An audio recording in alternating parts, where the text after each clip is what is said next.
while we're still waiting for 4 o'clock, we can do some brief introductions. All right. Okay, I believe we have undergraduates on this call as well as graduates too. So we're going to go accordingly in this order. So your name, your school, department, that's if you're an undergraduate. Your side hustle, if there's any, then if you're a graduate, what you do or what you're intending to do, then your expectations in this Zoom meeting. So I'll start first. I'm Alice Chineye, chemical engineering student, Federal University of Technology, Owerri. I'm currently on my 6 months internship training. So I'm a podcaster as well, a voiceover artist too. Well, my expectations, I'm expecting a very amazing meeting, awesome meeting, so much value. After this meeting, all of us I want to go and chill with the big boys. US.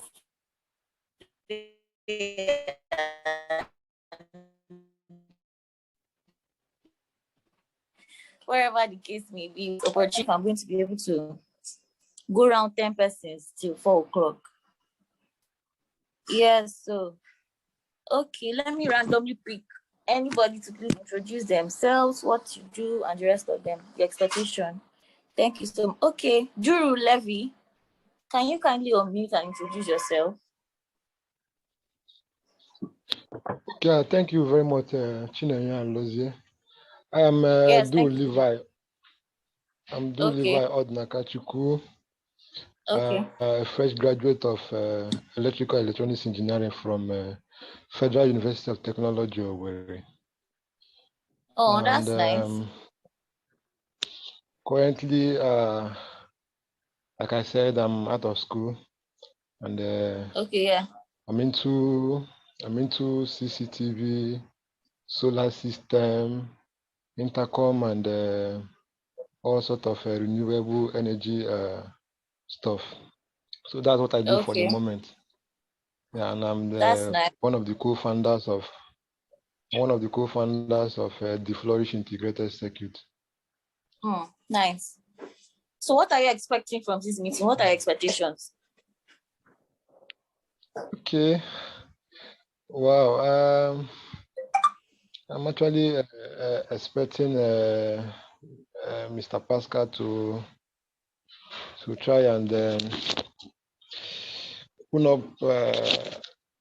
open up to us on how he got a scholarship opportunity, and then try as much as possible to review the secret things required to apply for a scholarship and all that. So that's why I'm here. I hope you can hear me clearly. So much. I hope your expectations will be met during the course of the meeting. Thank you so much. I really appreciate it. Okay, the next person I'll be picking. You're welcome. Thank you so much too. I'll be picking Emezim Victor Chukwebuka. Please, can you kindly unmute and introduce yourself and your expectations? I mean, like we went through the order, so you can just do as that.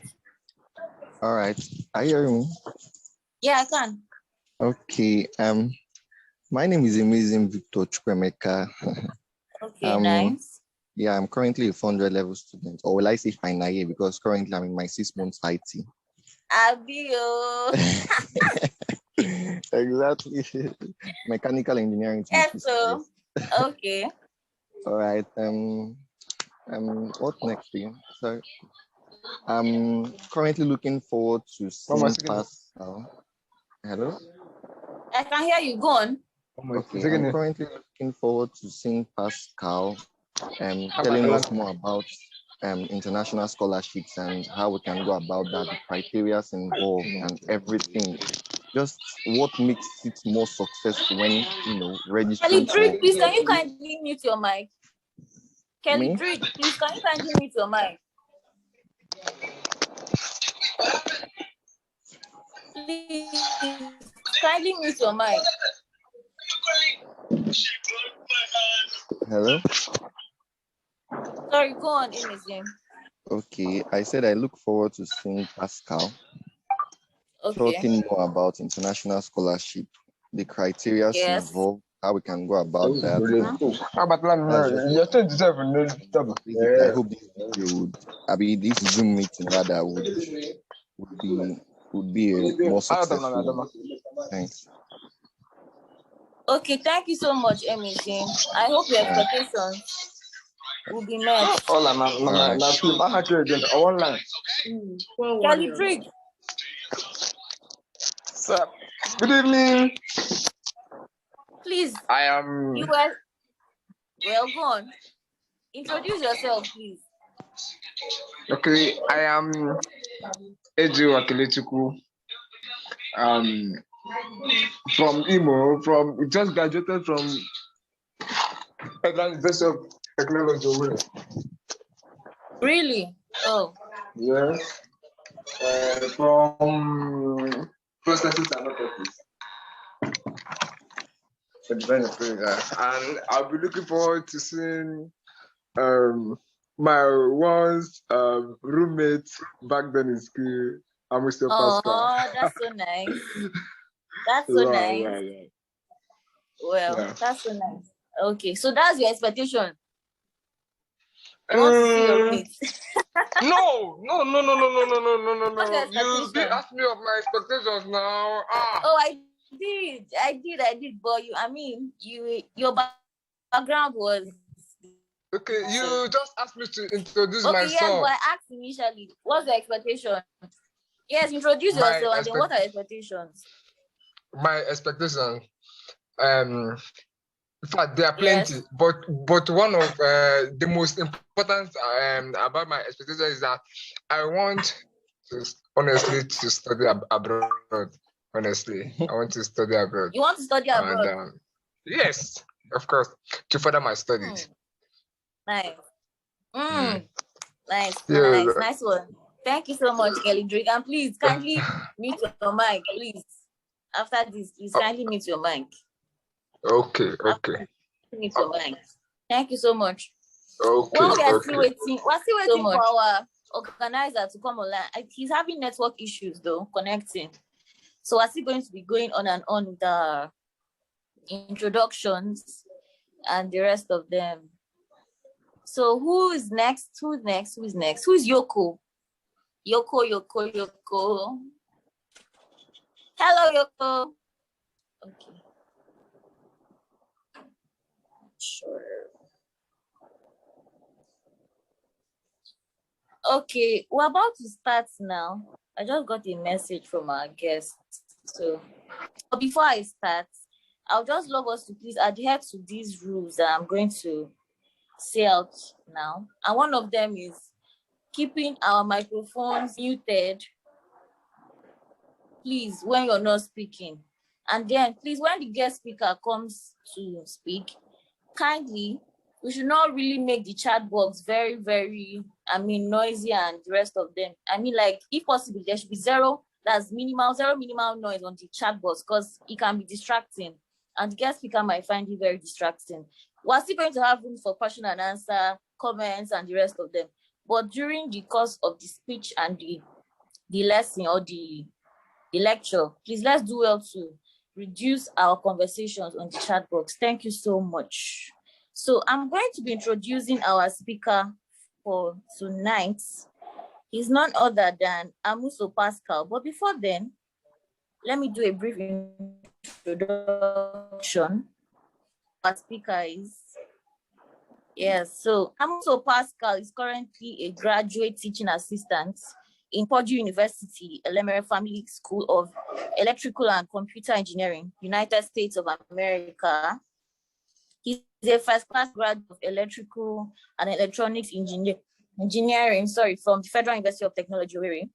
He was also FUTO's best male graduating student, 2017/2018 calendar year.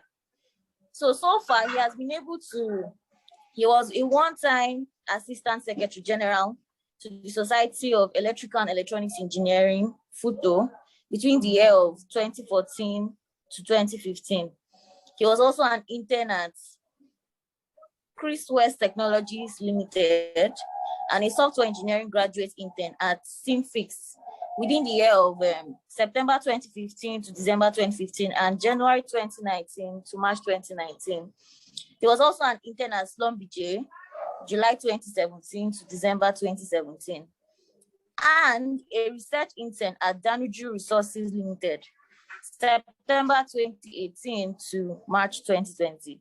He's the founder of the following Intern Hub, which is a hub that trains students on digital skills. He's also the founder of 360 Leadership Forum. I'm sure you're in photo because I've heard of these things. Startups or brands I'm talking about. A community that strives to transform students and youth into effective leaders. He's also the founder of the Next Step Forum, a community of high-flying graduates interested in kickstarting a successful professional and entrepreneurial career. And lastly, before he left for his studies in the USA, he worked remotely as an Android developer at 2019, June 2019 and March 2020. Please, without no further ado, can we welcome Amusuo Paschal to the virtual podium? Let's put our hands together for him, even as he comes to the virtual podium. Thank you so much. Amusuo Paschal, the floor is yours. Let's thank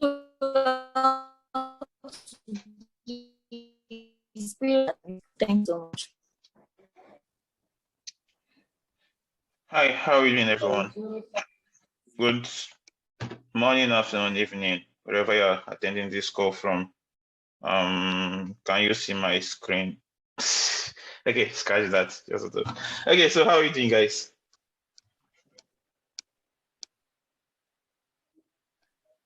Hello? Hello? Yeah, can you guys see me? Okay, cool. Yeah. Okay, so it's great to be here with you all today, and I know the expectations are high, very high. That's how it's supposed to be. So I'll try my best to make this discursive. So I'll share a lot of points and stuff, but then I'll ask us questions, and I'll really appreciate if we respond when questions are asked, so that it's not like just another kind of seminar where everyone is sleeping. Okay, I'm supposed to share my screen. I thought I was the admin of this call, like the host, because I created the link, but I'm not the host for some reason. So I don't know who is the host, or who was probably the first person that joined the link. Does anyone have like host accessibility? Can you check if you can share your screen? Let me check. I can log in as a host. Yeah, I'm seeing check context. Okay, no, I can't. Who is talking? Odina Kachuko. I can't. Yes, sir. Yeah, you say you can log in as a host. Yes, I've seen the settings, the option in my settings. Oh, okay. Maybe you're the one that's joined. Okay, allow everyone to share screen. Go to share screen, and there should be an option to allow everyone to share screen. Let me check. Login as host.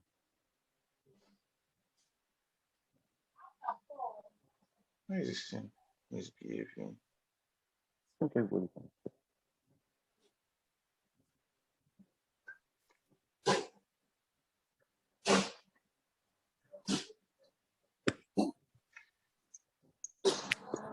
And for some reasons, I'm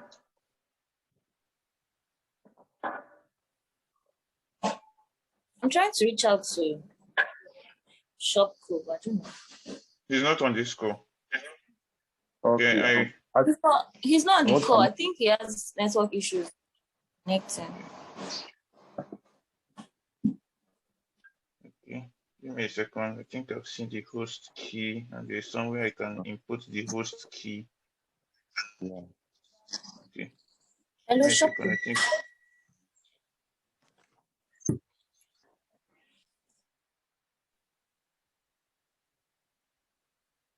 All right, there's no need. I think I've gotten it.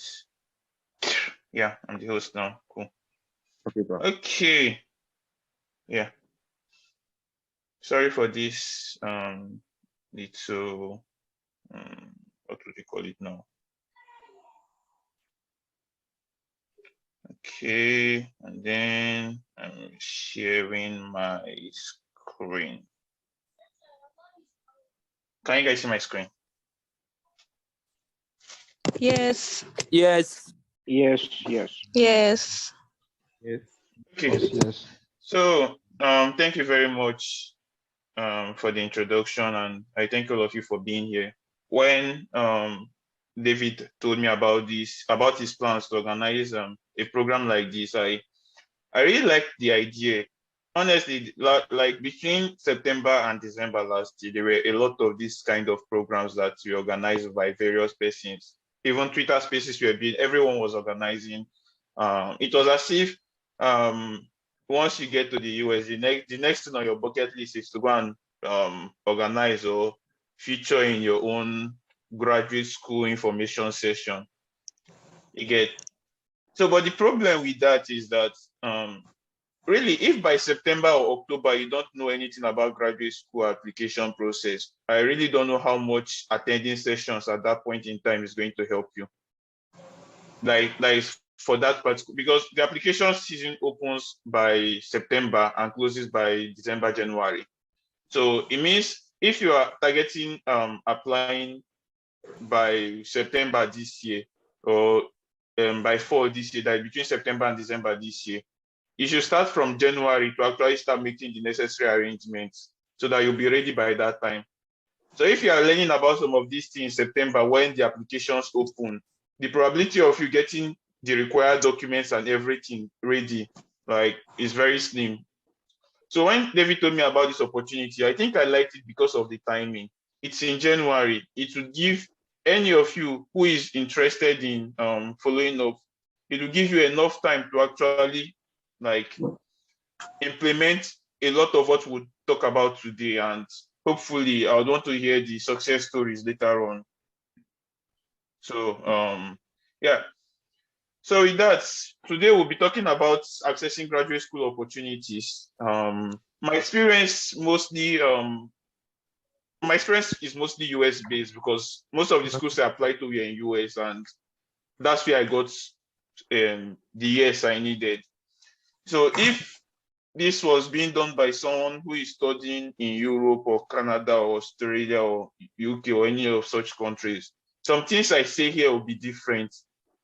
But that notwithstanding, I strongly believe that there are some basic things with the graduate school process that is common across everywhere. For example, you must write a statement of purpose. It's just so basic that whether you are applying for any, even if you're applying, except Nigerian scholarship, probably, I don't know if they ask for statement of purpose, but for most opportunities you're applying for, people really want to know why you're applying for this opportunity. Okay, so most of the things we'll discuss here would really be relevant to everyone. Are we together? Yeah. Okay. Give me a second. I think I missed something. I would end the show. I will stop sharing my screen for a moment. Can you still see my screen? No. Hello? Okay, cool. No. Okay, cool.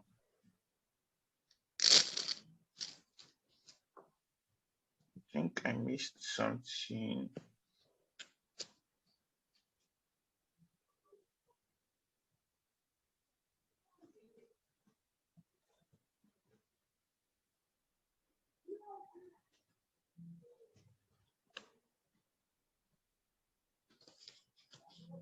Yeah. There's a slide I was supposed to remove because of time.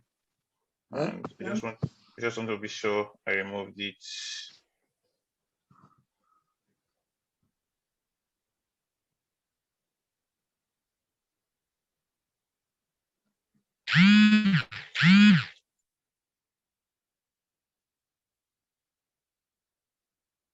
Okay.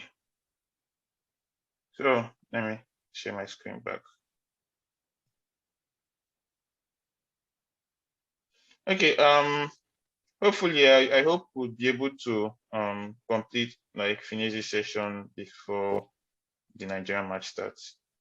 I believe that's one thing that people told me about before I even started this program.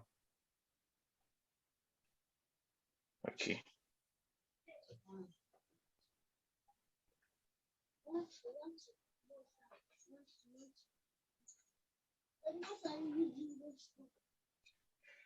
Okay, you all can see my screen now, right?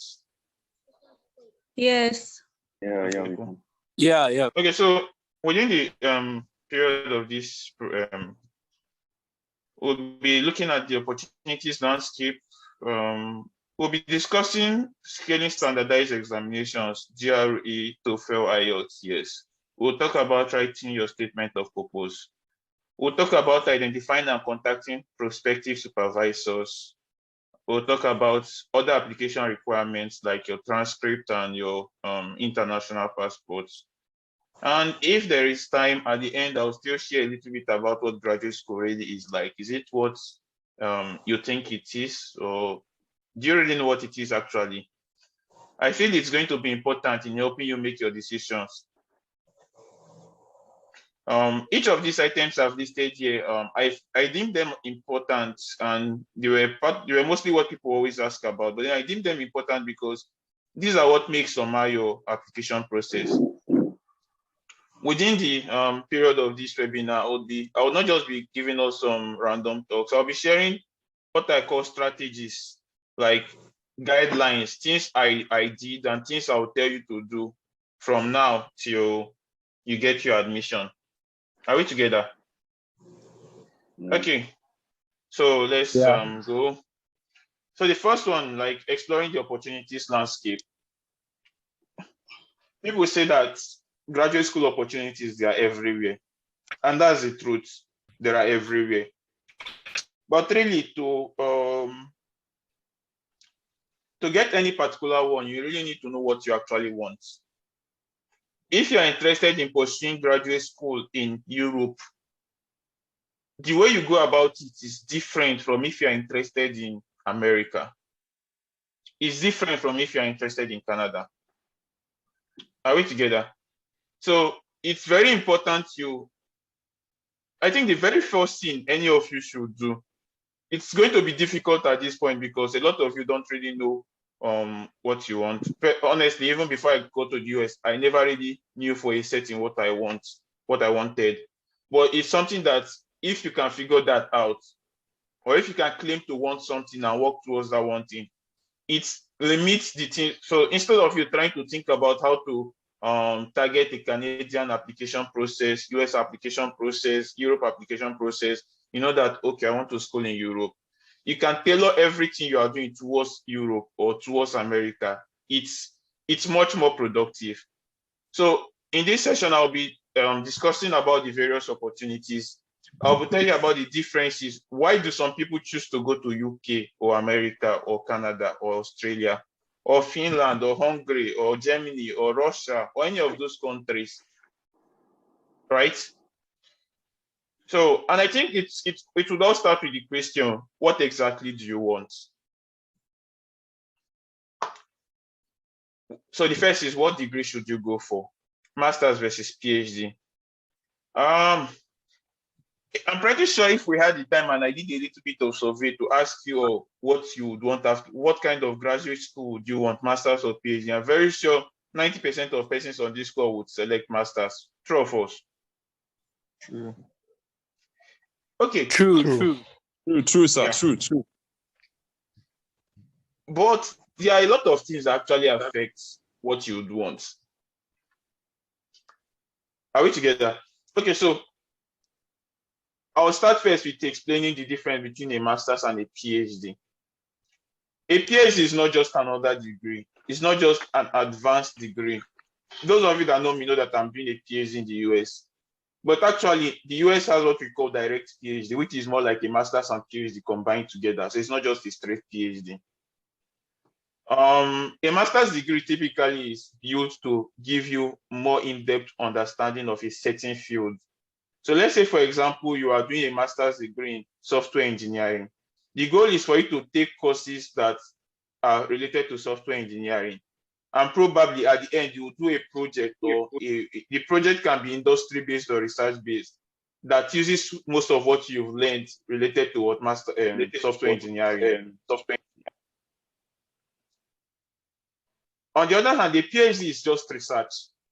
In a PhD, you are not trying to you're not just trying to learn, you're not just trying to get in-depth knowledge of a field, you're trying to contribute to that field. So if you are doing a PhD in software engineering, or let me say in a specific area of software engineering, for example, software testing, you are not just trying to learn how people currently do software testing. Like this, mute. I would appreciate if we all mute ourselves. There's someone who is.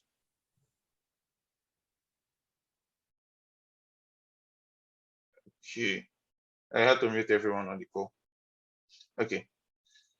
So on the other hand, in a master's degree, let's say you are interested in a master's degree in software engineering, you are typically going to learn the process, like what's already existing in software engineering. You're going to learn the best ways of carrying out the different processes of software engineering. On the other hand, in a PhD, you're not just learning about the best processes, you are contributing to the best processes. So typically, by the end of your PhD, you would have made a significant contribution that other people will learn about later in the future. You get? So these are two broadly different degrees, which a lot of persons don't know about. Now, the question, what degree should you go for? I would answer this question later on when I'm talking about different countries. But generally, what's ideal is not usually what happens with Nigerians, because I think for most of us, okay, let me not say, for most persons I've met, the greater motivation is that they want better opportunities. And if PhD is easier to get than master's degree, then they go for a PhD. That's the truth for most Nigerians I've met. You get? So, next is, which country should you target? I'll talk a bit about the different countries you target, together with what are the opportunities and funding types in these countries. Okay, so let's take it like this. I would separate the countries available into 4: US, Canada/Australia, UK, and then Europe. These are the common destinations people pursue for graduate schools. I'll try to explain the differences between these destinations. The differences in terms of the opportunities that are available there.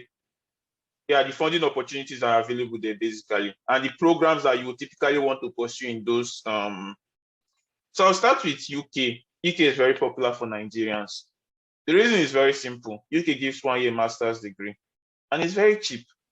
With 10,000 or 15,000 US dollars, you'll be able to get a master's degree in UK. You may not be able to afford it, but there are a lot of Nigerians that are able to afford it. So a lot of Nigerians go to UK. So really, if you have between 10,000 to 20,000 US dollars, you'll be able to get yourself a master's degree in a very good UK school. So most persons that go to UK,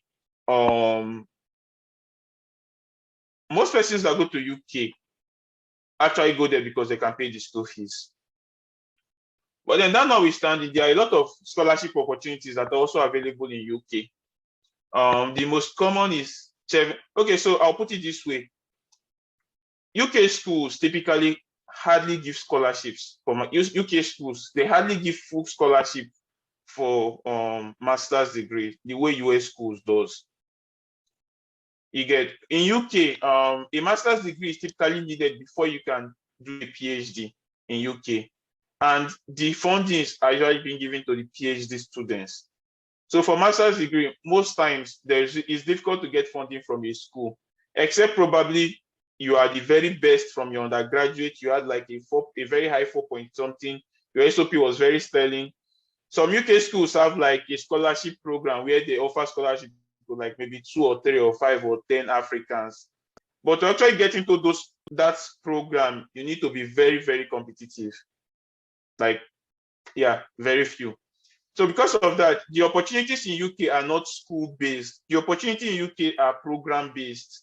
So there are scholarship bodies. We have Chevening Scholarship, we have Commonwealth Scholarship, we have the MasterCard Scholarship, we have other scholarship opportunities, but these are the 3 major opportunities in UK. What scholarship bodies mean is it's just like Abami or Chevron or PTDF. Yeah, there's also PTDF in UK. So it's just like that. What it simply means is you apply to the Chevening Scholarship as well as applying to, let me say, University of Nottingham or University of Reading or Leeds University. And when you get admission from Leeds University, if your application to Chevening Scholarship is successful, then Chevening will pay for your Leeds admission. Does that make sense? Yes, Yes, Yes, it does. So that's UK typically. Yes, sir, it does. So if you're interested in UK, your focus should not just be on to get admission in UK is very simple. It's the simplest that you can apply to a UK school today and you get admission before next week ends, but no scholarship. That's the problem you get. So for people that can afford the money, $10,000 is just what, 5 million. A lot of persons, like their parents can provide 5 million for masters, right? So for people that can get that kind of money, they prefer to just go. And UK, there's no problem with visa, there's no problem with immigration. If it's close to London, there are a lot of Nigerians or blacks there, so you typically be at home. So that is one reason why a lot of persons prefer UK. Let's talk about another country, US. US is slightly different. A typical school in Europe, in UK, the school fees is not up to 20,000 US dollars. The school, and then in UK, masters is just 1 year. So with $20,000 or $10,000 or even $5,000, I once got an admission in UK. What they asked me to pay was $6,000. That is 3 million, and it's just a 1 year masters. So you pay 3 million for a 1 year masters, and you are done with your master's degree. Honestly, this life not supposed to. I just say some of us will not be get money. On the other hand, in US, the school I'm currently attending, the school fees for international students is 35,000 US dollars for 1 year, 35, and masters is 2 years. So to actually do your masters here, you need like 70,000 US dollars. That's like 35 million. If you consider the fact that the cost of living in the US is much higher than the cost of living in fact, estimated living expenses plus tuition for 1 year in my school is like 50,000 US dollars or more. So it means that for a 2 year master's degree, you need like 100,000 US dollars. But then the thing with US is that US schools give like a lot of the schools give a lot of funding to masters and PhD students, much more to PhD students.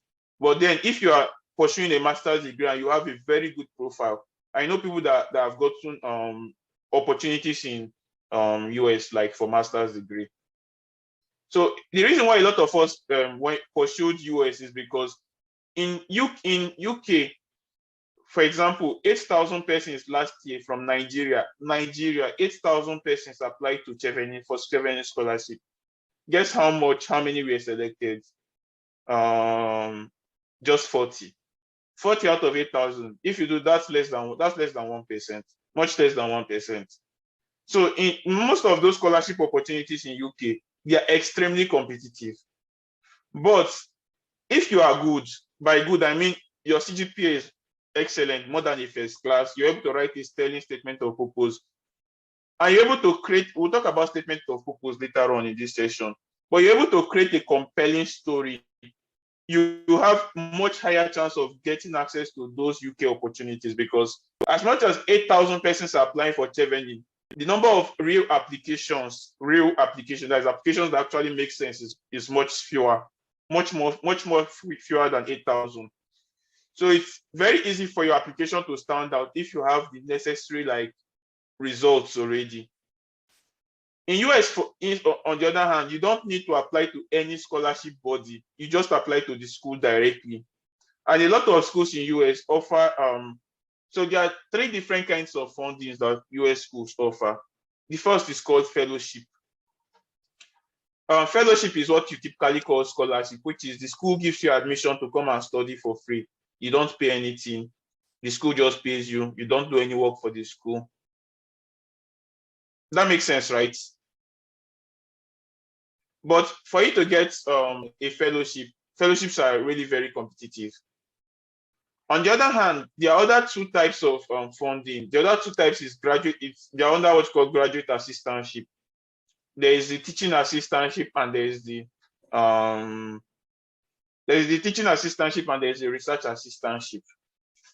A teaching assistantship is typically they'll pair you with a professor that is teaching a course, and you will be helping the professor in teaching the course. Okay, you won't actually teach, but you will do things like you prepare assignments, you mark the assignments, you would hold office hours. So if students have a problem with the course, they don't typically go and meet the professor, they go and meet the teaching assistant. And it's enjoyable because it's enjoyable because you will interact with a lot of students. A lot is expected of you, but it's enjoyable. On the other hand, the research assistantship means that you'll be working with a professor in his lab. So professors typically get money from the government or from companies to carry out research. And when they get this money, they try to employ other graduates. They try to employ students to help them do the work. In fact, it's students that do the work. And when the student does the work, the professor is just there to guide the person.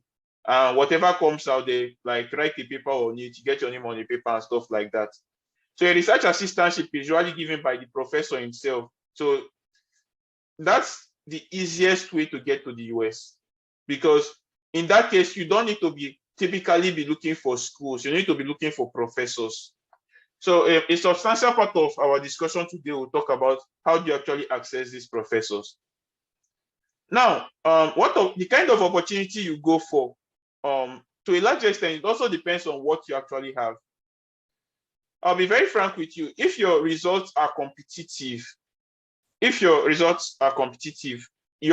opportunities are limitless. You can apply for any opportunity you want. If on the other hand, your CGPA isn't up to, let me see, a 4.0 on a 5.0 scale, or a 3.5, like you will finish with a 2.2 or a low 2.1, there are still opportunities for you. But the difference is that you can't just apply to any opportunity. Yeah, you can go and pray to God, and sure, God does miracles. I never argue that, you get. But the truth is just the opportunities you have access to are much more limited, you get. So it's very important that based on what your results are, you try to look for opportunities you have greater potentials of getting in, and pursue them. Maybe if there is time, I could share more insights as to what kind of opportunities you can pursue with lower CGPAs. But yeah, there are a lot of opportunities you can pursue with lower CGPAs. Okay, we've talked too much about this section.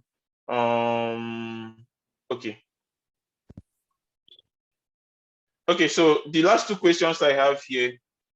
Wow, sorry. The last two questions I have here: what schools should you consider, and how can you start? So about school and program you would consider, I would say, a second.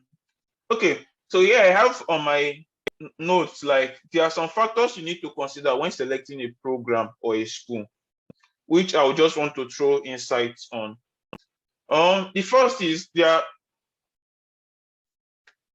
when I was applying to graduate school, it was very common. Like, you typically go to US News and go and look for, or Times Higher Education, and go and look for rankings of universities. And then you want to apply to schools with higher ranks. That works if you are pursuing an undergraduate study. But for a graduate school, okay, sorry, Harvard is one of the top universities in the world, right? True or false? True. True. Yeah. True, right? True. How many of you wants to go to Harvard? Just give me a yes or a no. The voice that is higher. How many of you wants to go to Harvard? Yes. Yes. Yes. No. Yes. No. Not How at many all. of you are? How No, many no, of you are? no, Okay. Let me no, start from no, no, someone. no. Who said not at all? Can you tell me why you say not at all? Just one person. Why do you say not at all? Well, why I said not at all is that I know it will be highly competitive. And I know what I can obtain there is more or less possible to obtain in another school. Only that possibly they have not gotten up to their rank. Let's remove the competitive part. It's expensive. It will be expensive. Let's say you have a scholarship. Would you want to go to Harvard? Yes, with scholarship, I will. Of course, yeah. If the scholarship can foot my bills and stuff, I will go for it. How many of you have heard about the phrase Harvard engineering? No, I've not heard of it. How many of you know about MIT engineering? Yeah, I know about MIT is leading now. I've heard about the phrase. You know, the truth is I've never seen somebody doing engineering in Harvard. Yeah, it's majorly health related courses that Harvard do. Health, business. Business law, health. Yeah. Yeah. So the point I'm trying to make is, as much as Harvard is a top school, probably top 10 in the world, or even top 5 in the world, or at least in the US, if you want to study engineering, Harvard will not necessarily be the best place for you to go to. And it's much more specific if you have a specific area of interest you are interested in. Let's say you are interested in cybersecurity. There may be much more schools that are good in cybersecurity than Harvard, despite them being an Ivy League school and one of the best in the world. Does that make sense? Yeah. Yeah. So typically, when you are considering the school you want to apply to or the program, it's very important that you actually look for schools that are doing the program you are doing. And so it also depends on how good you are. If you see yourself as a competitive candidate, then you can shoot very high shots. You get, so typically if you want to apply to if you want to do a master's in computer science, for example, the best computer science school in the world is Carnegie Mellon University. And the other very good computer science schools like Stanford, Berkeley, University of California at Berkeley, University of Illinois, Urbana-Champaign, and some other schools. These are like the top leading computer science schools in the world. You get. MIT is also leading, but I don't think, like CMU is, if you're talking about computer science, CMU is better than MIT based on rankings. You get the point. So you see, if you're talking about, for example, aerospace engineering, I think one of the best universities in the world in aerospace universities, where I am, Purdue University. Almost half of all astronauts schooled at Purdue, including Neil Armstrong. You get that kind of thing. So different schools have their areas that they are strong in and they are weak at. If you're a competitive candidate, you are looking for schools that are strong in where you are interested in studying. If you are not as competitive as having a very high CGPA or a very high GRE score, you may not be able to get into a top school in a certain field. But then it's still good to look for a school that has what they call it again, a good strength in the area you are trying to pursue. Now, how do you know this? It's very simple. When you are looking at schools, when you go to the school websites, when you go to the website of the department, they usually discuss their focus areas. So when you look at those focus areas, the focus areas will typically tell you what areas department. For example, if you go to a school like, let me say, Iowa State University, or let me say Purdue University, where I am, if you go to their focus areas, you see they have like 7 focus areas. You get those focus areas will tell you, or research areas will tell you the areas that this department focuses on. You get, so it's something that you should always consider when you are selecting your schools.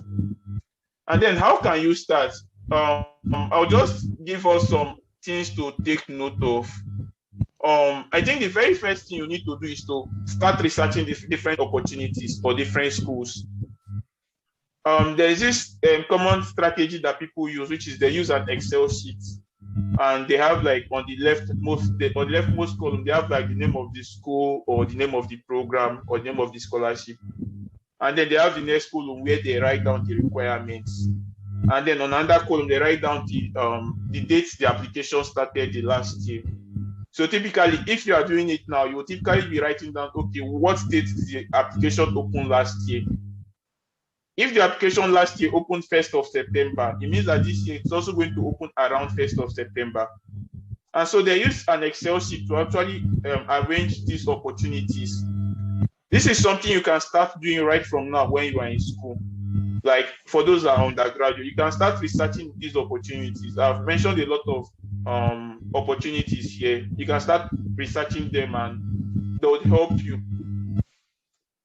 Okay, so let's talk about standardized examinations in a bit.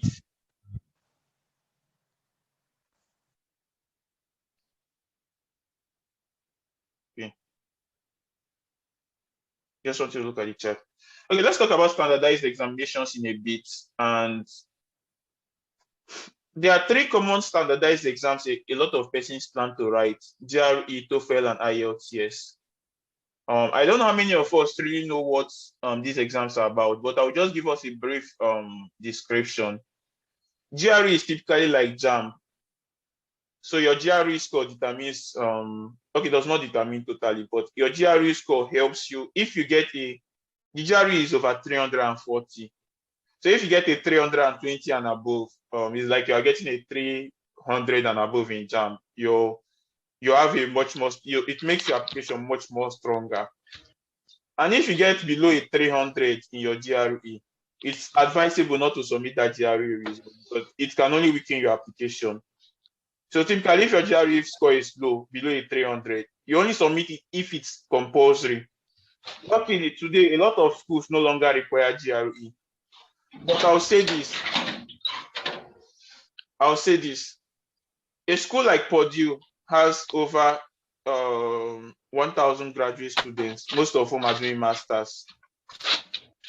In a certain year, Purdue is expecting to give admission to more than 100 people with a master. In a certain year, Purdue is expected to, like, okay, not Purdue, let me say, my department in Purdue, EC in Purdue, is expected to give admission to at least 100 master's degree students. Amongst these hundreds, most of them are from Asia, China, India, mostly. And most of them are coming to pay school. They are not looking for scholarship.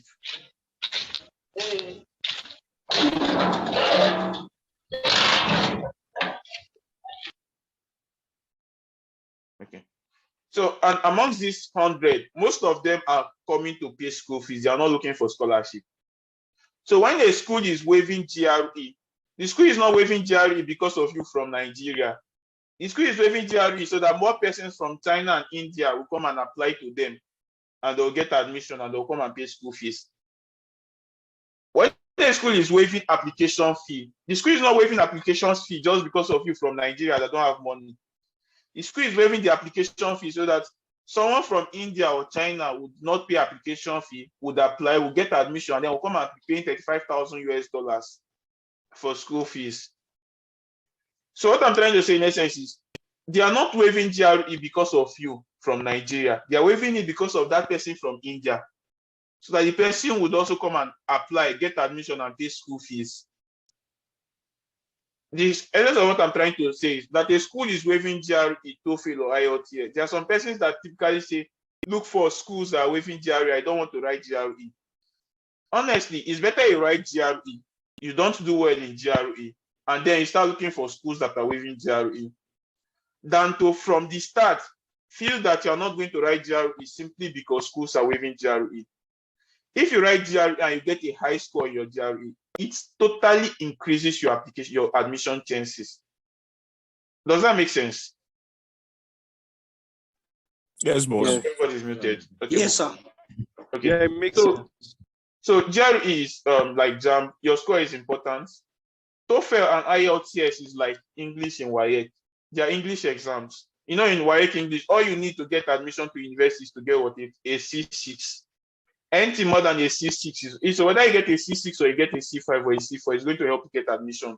You don't need to get an A1 in English WAEC to actually be able to get admission to university. So that is simply with TOEFL and IELTS. most schools set a minimum score. So the minimum score is usually for Purdue, for example, I think it was 100. For TOEFL, it's 100 over 120. So, but for some schools, they have a minimum score. So you target just getting above that minimum score for it to actually get admission. But then getting an A1 in English for it isn't bad. So if you can get it, that's perfect. But I'm just saying, most of these schools, that's just like a cutoff. You need to get above it. So we'll focus our discussion today on GRE. TOEFL and IELTS, you can reapply the techniques we'll discuss for GRE for TOEFL or IELTS. TOEFL and IELTS, for a lot of schools, they waive it for Nigerians because they know that we are good in English language. The focus is also Indians and Chinese, whose original language isn't English. So they want to be sure those people have learned enough English to be able to communicate. So if a school is waiving TOEFL or IELTS, you can choose not to write it. But take note, one of the easiest sources of funding you can get from a university is teaching assistant. In the US, is teaching assistantship. A research assistantship is being given by professors. A teaching assistantship is being offered by the department. What they call it again? A fellowship is offered mostly by the university to the best students that applied. Teaching assistantship means you have to interact with the students in English. Because of that, some departments have a cutoff. So typically it's more like, okay, Purdue, for example, my department at Purdue would be like, hey, you can apply and get admission without TOEFL. Like TOEFL is not, or TOEFL or IELTS is not compulsory for you to apply and get admission. But for you to get a teaching assistantship, for us to give you a teaching assistantship, you must write TOEFL and get a certain score in TOEFL to get a teaching assistantship. So is one of the good things of starting now to look at university requirements is so that you can know which schools you want to apply for that are doing the programs you want and know their requirements. If the schools you're applying for are all waiving TOEFL, then you may not want to write it. But I'll still advise, if you have the money, writing these exams, it increases the chances you have access to. If you don't write them, you are typically constraining yourself to those schools that are waiving it. You get TOEFL and IELTS are complementary. You can write either TOEFL or IELTS. But I'll advise, if you are targeting a US schools, focus on TOEFL. If you are targeting a Canadian or UK school, focus on IELTS. But they are complementary. Most times, most schools ask for any of them. But TOEFL is an American exam. IELTS is a UK exam. So we'll talk about GRE. I'll talk about some tips on writing and successfully passing the GRE. Should you write the GRE? I think I've answered that. How can you prepare for the GRE? Okay, so okay, I don't have slides, so I'll go to previous. How can you prepare for the GRE? So I have some tips here which I would try to quickly go through. Jesus Christ, I can talk. Time I've already finished. So the first is get a GRE prep book. I think this is the most important part of preparing for your GRE. A lot of persons will say they want to write GRE, they want to write GRE. But, okay, let me say this. Typically, if you want to write GRE, give yourself at least 3 months to prepare. 3 months that you are very good, like 3 months that you finish with a very high first class. You give yourself 3 months to prepare for GRE. If you are a typical student that does not have a very high CGPA, you should be targeting at least 4 to 6 months to prepare for your GRE. The reason is because GRE is based on strategies, it's based on techniques.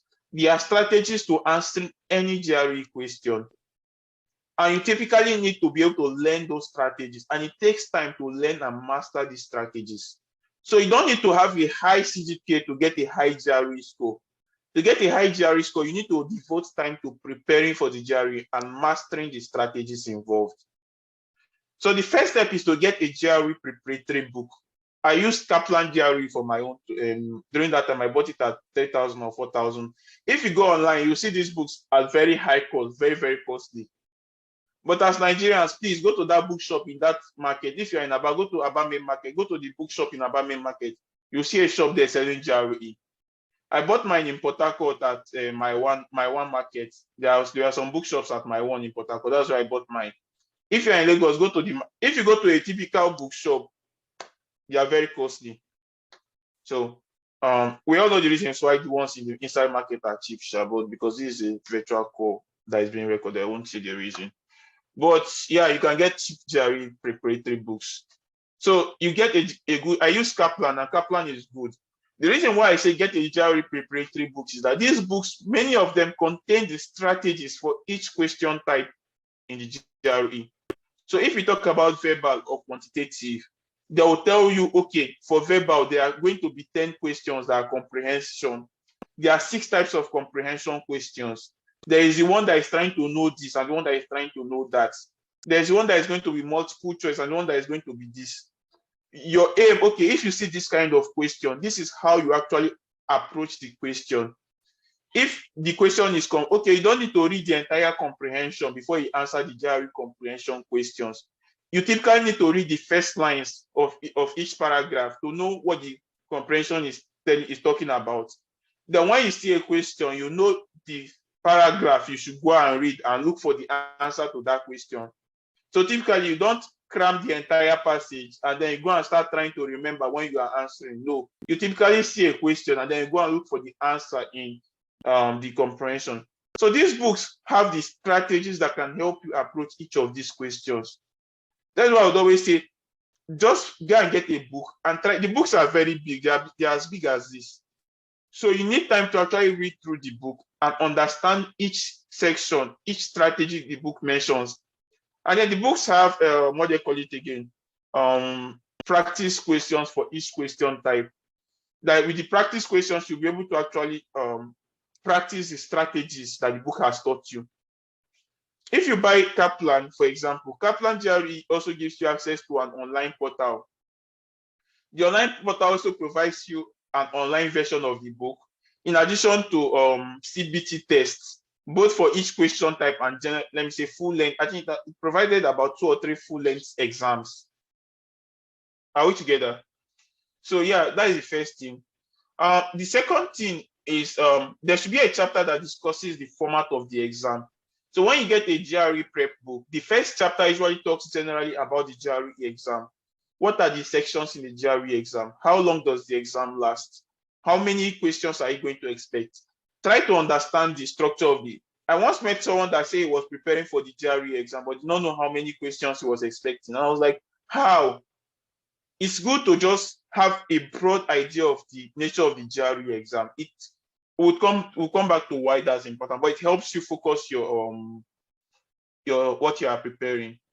Next, the next item I identified here is have like a 3 to 6 months preparatory period for the GRE. For this period, try to identify the specific times you want to, especially if you are in school or you are working, you won't have all the time in the world. So maybe your preparatory time may be like, okay, you want to spend a certain number of hours over the weekend, every week on the GRE, and maybe spend like 2 hours on some days within the week.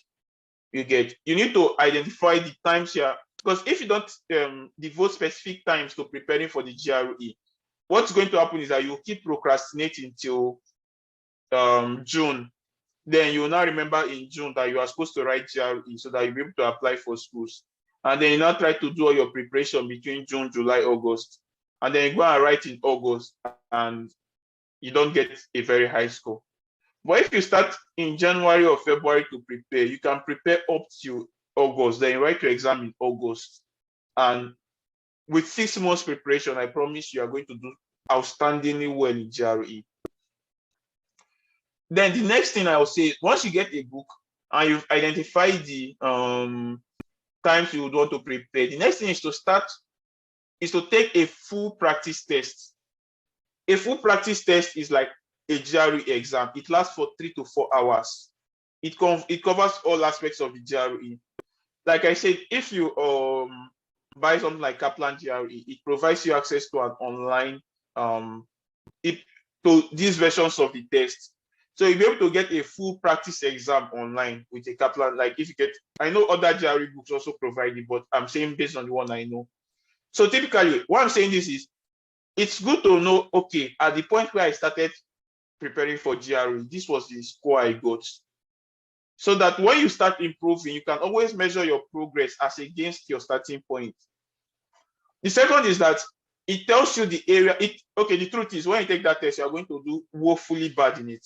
And when you see that you've done woefully bad in it, it has this way of motivating you to be serious about the exam. Because now you have seen that if you don't prepare, you are going to do woefully bad in the exam. Does that make sense? Then as you go on, try to be like, I say review your performance. Okay. So typically, the Kaplan online copy, typically when you take a test, let me say a GRE verbal test is 20 questions. But then those 20 questions are like in 5 different sections. So the first section may have 3 questions, that kind of thing, 3, that kind of thing, but there are about 5 or 6 sections. Then also there are topics those questions come from, especially in quantitative. When you use something like Kaplan, when you are using the online copy, which you get when you buy the book, you'll be able to see your performance in each section. So typically, Kaplan will tell you, okay, for this particular topic, this is your performance. For this particular topic, this is your performance. I would always say this, when you are preparing for GRE, yeah, Esther, you have a question? Yes, Hello, Esther. can you hear me? Can you hear me? Hear you. Yeah.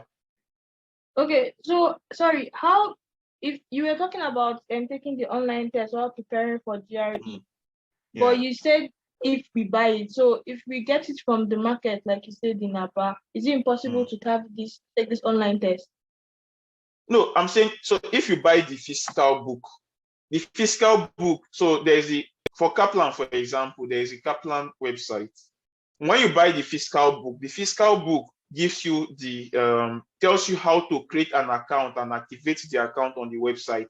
So it's more like when you buy the physical book, it comes complementary with the okay, I think the physical book gives you a code in the physical book. It's written in the book for Kaplan, so it's not like you're going to miss it. So it gives you when you try to when you create an account on the website, it asks you a question, a security question, more like a security question. The answer to that question is inside the physical book. So typically, you go to the book, a certain page, you'll see something like, okay, enter this into the box. You enter it into the box, and then it activates the online version. The physical book also has a lot of practice tests. But the difference is, if you are taking a paper and pencil-based test, it means you have to mark it, you have to analyze the result yourself. But if you are taking the same test on the online platform, once you finish the test, you see your score there. You don't need to manually mark it again. And you see what areas you did well and what areas you did not do well. Does that make sense? Yes, it does. Okay. So I was talking about how to review your performance. When you are preparing for the GRE, don't focus on your total score, whether you are getting 300 or you are getting 320 or you are getting 340. Don't focus on your total score. Focus on these topics and the sections you are not doing well and you are doing well. For example, when I was preparing, I know that for verbal, for example, there were questions on comprehension, and the comprehension questions also had like 3 different types of comprehension questions. And then there were questions on like your knowledge of words. I noticed that my performance was better in comprehension than in knowledge of words because, well, I don't know too many good words.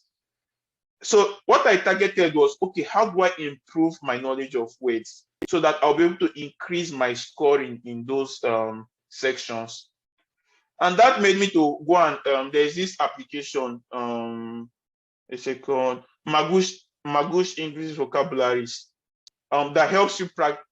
Magoosh flashcard, I think that is the actual name. It helps you practice words. So typically, it shows you a word, and then you select the meaning of the word, and you keep practicing it, and you keep learning new words every day. So I had to go and download the app and play around with the app for some time. And while I was playing around with the app, I started noticing that I was learning words such that when I now see a question in the verbal GRE verbal, I know the meaning of the word, and then I can answer the question. And my score in that area started improving. It's just like when your car stops working. If a mechanic comes to look at your car, he needs to know what's actually wrong with this car. That's the same way. If you are preparing for the GRE, if your scores, like, you need to know what areas are you bad in, what areas are you good in. Focus on improving your strengths. Focus on covering your weaknesses.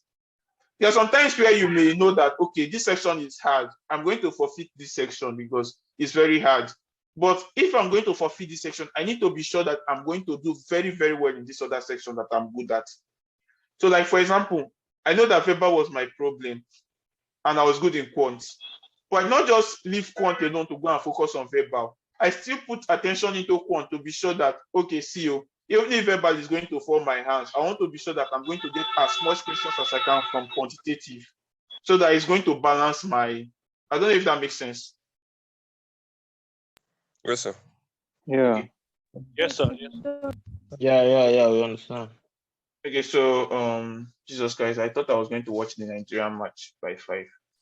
Okay, I talked about tracking your progress, and let's talk about statement of purpose. I think there are 2 more sections here that are bulky: the statement of purpose and the professors, and hopefully I'll try as much as possible to be faster with them. Okay. I've mentioned that GRE is not just about your CGPA. I've seen people that had very high CGPA that got low GRE scores. I've seen people that got lower CGPAs, not lower CGPAs, not low CGPAs, like lower CGPAs. They are 2 different things. That got high GRE scores. GRE is about your preparation, not about your CGPA. Please take notes. GRE is about strategies. Focus on learning the strategies. It's just about strategies. The person that gets the higher GRE score is the person that knows better strategies for answering GRE questions. Try to take at least 1 full exam every month. So typically, when you prepare for the GRE, you have access to these full exams. Okay, so the problem with GRE, let me just mention the problem with GRE is not just about you knowing what you want to write. The problem is that you'll get tired during the exam. Honestly, like, the exam is like 4 hours, 3.5 hours. And there are like 5 different sections, 6 sections in the exam. And it's going to last for like, 6 sections. Each section is between 20 to 25 minutes. Honestly, by the 3rd section, you are tired. You are very tired. So by the 4th and the 5th section, it's no longer about what you know or what you don't know. You are just trying to click question. Let this exam just finish so that you go out of here, because you are typically tired. So one trick with succeeding in GRE is being able to build your stamina. Like people that run long distance races, they're able to maintain their stamina throughout the race, right? So that is the same thing with the GRE. Being able to maintain your stamina throughout the 4-hour exam is what will help you become successful. To build that stamina, I recommend taking by full exam, I mean the exam has 6 sections. Taking an exam with 6 sections, 3 verbal, 3 quantitative within the 3-hour time frame. It helps you build that stamina. It helps you know how to manage your time. So that's important. Then the last thing also I had here is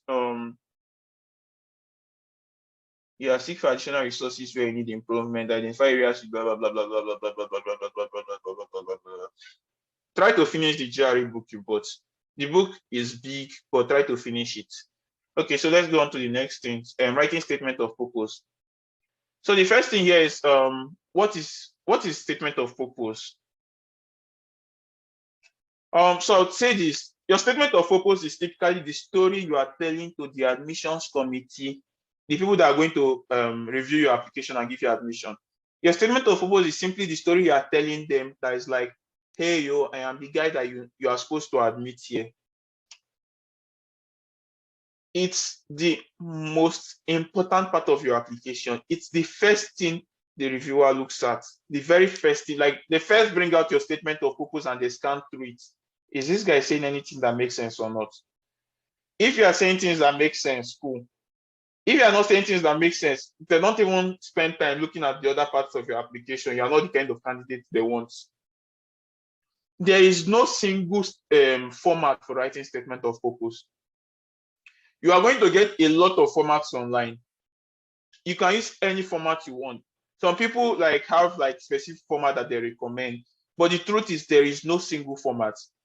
But because you are typically not an expert in writing, you may want to go online. There are a lot of blogs online that talk about writing statement of purpose. You may want to go to one of those blogs and see the formats that they take and try to prepare your statement of purpose according to that format. I'm not going to recommend any formats here, but then I would say no matter the format you are using to write your statement of purpose, there are some basic questions that your statement of purpose should answer. No matter how you write it, there are some basic like questions that your statement of purpose should answer. And I will quickly go through, there are about 5 of such questions, and I'll quickly go through them. So the first is, what is your area of interest and what's your motivation towards it? Okay, now the area of interest should be specific, but the specificity depends on whether you're applying for a master's or a PhD. So if you're applying for, let's say, a master's degree, you may be typically interested in software engineering. Sorry, I keep using software engineering because that's what I'm doing. That's the first thing that comes at the top of my head. Or let's say computer science, or let's say industrial production engineering in mechanical engineering. So typically for a master's degree, your area of interest can be sufficiently broad enough. It's okay. But if you are applying for a PhD, your area of interest, remember I said that, okay, the reason why a lot of us apply for PhD in the US, I think I missed this when I was talking about master's versus PhD. In the US, if you are looking for funding opportunity in the US gives a lot of schools don't like all their PhD, in short, all over the world, PhD students are on funding, like all over the world, apart from Nigeria. So whether Canada, whether UK, whether Australia, once you get your PhD, it usually comes with a tuition waiver and comes with what they call it again, and comes with monthly stipend. And the monthly stipend most times is around $2,000. It's enough to make you live a comfortable life in the US without saving much. It depends on where you are living, sir. If you are living in the middle of nowhere, like where I'm living, you can save a good amount of that money. But if you are living in a city, well, the stipends are usually higher, sir, but it depends. So, but yeah, sorry, don't go and convert $2,000 to Naira, because if you convert it, it's like 1 million Naira, you think it's a big money. Until you know that here, accommodation, you pay monthly, and some people pay up to $600 per month for accommodation.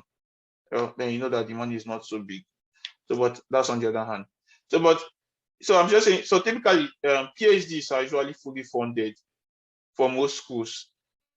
So because of that, it's easier to get scholarship, what you call funding, when you have a PhD than when you have masters.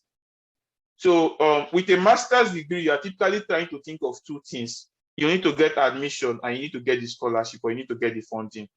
And most schools don't really give as much funding to master's degree as they give to PhD students. But when you're applying for PhD, your focus is just on one thing. You need to get admission, because once you get admission, the probability of that admission coming with funding is very high. So that is why a lot of us at some point, we applied to both some master's program and some PhD programs. Unfortunately, the master's programs I got did not have funding, but then the PhD programs I got had funding. Like I went for the PhD. Secondly, when you apply for it, why other countries don't allow you to do a PhD without a master's degree? US allows you to do a PhD without a master's. It's called direct PhD program. And the way it works is typically your master's is about you taking courses. Your PhD is about you doing research. So you can go to UK and do your master's for 1 year or 2 years taking courses. And when you are done, you do your PhD for 3 years doing research. But in the US, you come and do your direct PhD. But then your first 2 years, you are taking courses, the same courses the master's students are taking. But then the only difference is that you also start doing your research from your first year instead of from after the master's degree. In some schools, after 2 years, after you have taken the courses that master's students are taking, the school will give you a master's degree, or you can apply for a master's degree. And then while you continue doing your research till you for the next 3 years, and then you graduate after 5 years. Kenneth, we wanted to ask you a question. Yes, I wanted to. I wanted to ask about the PhD and master stuff. You said direct PhD, right? Yeah. So my question is, if I see a PhD opportunity for US, like all these ones they usually post on Twitter, elsewhere, and I apply for it without having a master's, will they just take me directly, or do I have to see where they wrote direct PhD? Most of them actually mention like what the requirements you get. So okay. So most of them, so most of those you see on Twitter are professors looking for students. The US application process is so dynamic that to a large extent, in that case, it depends on the professor. So some professors are open to accepting students with only for the school can give you admission for PhD without a master's degree. But for the professor, some professors prefer you to have a master's degree.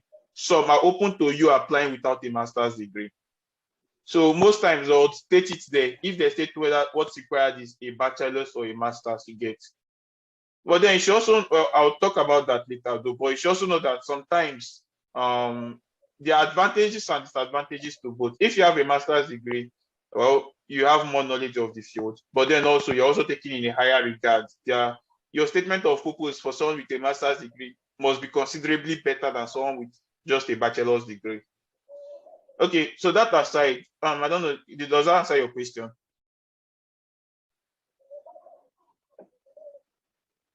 Okay, so I was talking about your area of interest and motivation towards it. So for your statement of purpose, if you are applying for a master's degree, your statement of purpose, your area of interest can be sufficiently broad. You are interested in embedded systems, and now you can use embedded systems to solve the problems around you.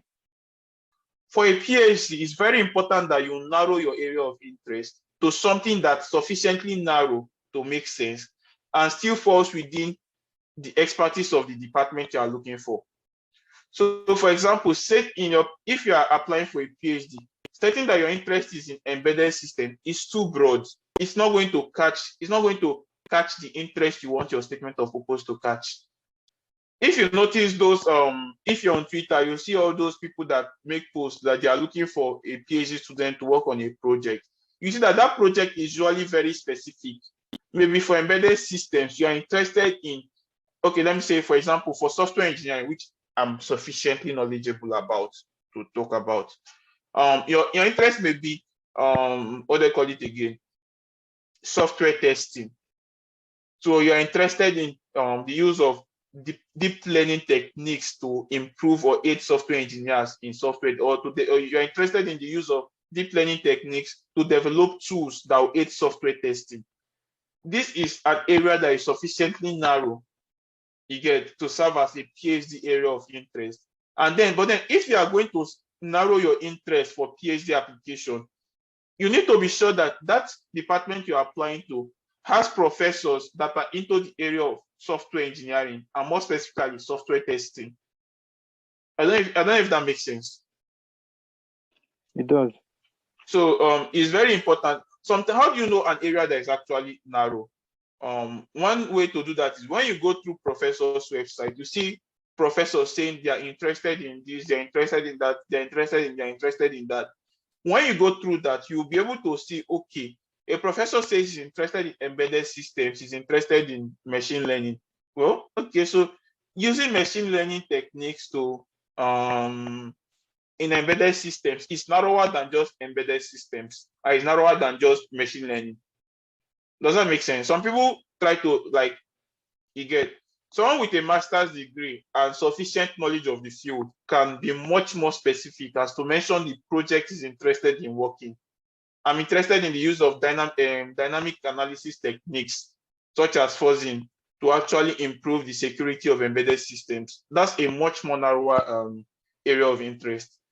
But the person will be able to sufficiently state up, like, discuss that area because of his master's degree. But you with a bachelor's, you may not have knowledge as to indicate a very narrow area of interest. So just try to strike the balance between something that you can understand, a narrow field, so that it's not that broad, but then it's not too narrow that you cannot defend it in your state. Like, we'll talk about that. Benedict, do you have a question? Yeah.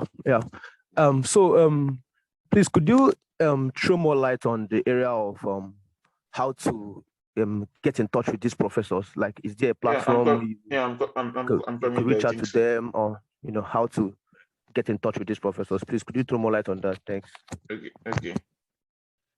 Okay, we're again raised up his hand. Odinaka Chuku, you have a question? Okay, yes, sir. I have two questions, sir. Hope you don't mind. Okay. Sometimes when we see all these ads online, Facebook, Twitter, Instagram, talking about applications to US and scholarship, some of us are skeptical about it, if it's really right. So I would like to know, where is the right source to get access to this scholarship and admission? And should we also follow the ones we see on social media? And the second question is, I don't understand what is embedded system, because you are making references to it, and I was not just getting it. What is what? Embedded system. Where am I embedded? So if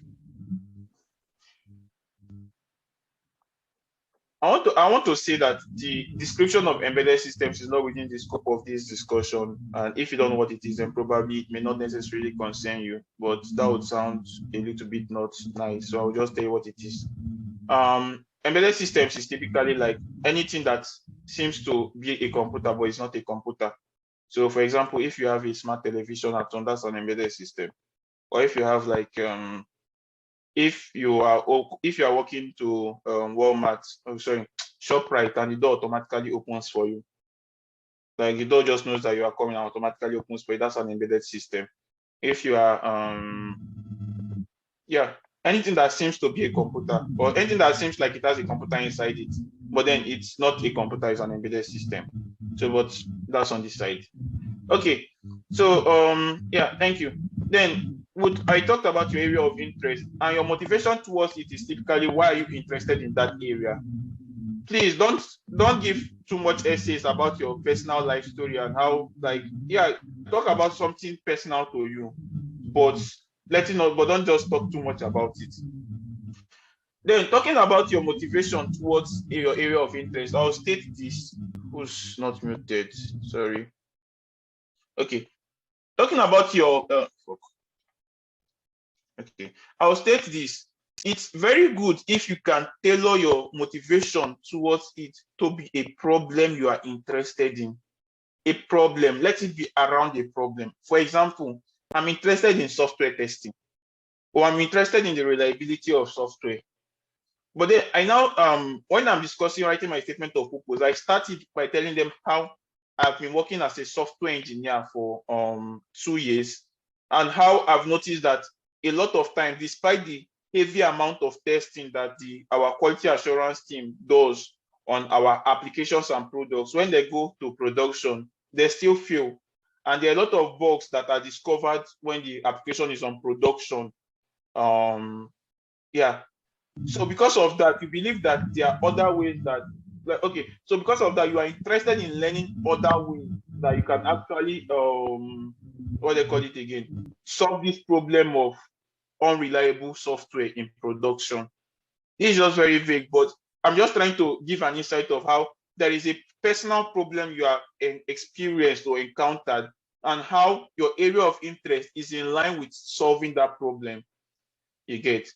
Someone that is writing a statement of purpose that is not engineering related, maybe talking about corruption, for example, can tailor it to how corruption has been, that's a bad example for some obvious reasons, but can tailor it to how corruption has been one of the reasons behind a specific country's not so fast development.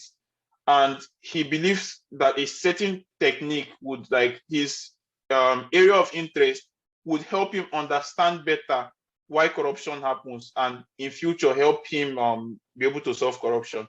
But I'm just trying to say, try to tailor your motivation towards a problem that someone that is reading your statement of purpose will be able to understand that problem and understand why you are interested in solving that problem. Does that make sense? Then for PhD, if you are talking about your area of interest, you should be able to go in more detail to. So for a master's SOP, you can sufficiently just say that you are interested in a specific area, and then there's this problem, and there's this area, and if you learn about this area, you'll be able to solve this problem. That makes sense, right? For your PhD, you should be able to go a step further to state that you have, to some extent, in-depth knowledge of the field. That is why it's very good. For masters, you can choose to do a master's in an area that you don't have much knowledge about. You are just interested in the area, and you can get admission. But for PhD, it helps that you already have knowledge. You want to do research. PhD is about doing research. You want to do research in a specific field that you already know about to some extent. So you need to demonstrate that to some extent you have in-depth knowledge of the field. How do you demonstrate that? You can talk a story about some projects you've worked on that are specific to that field.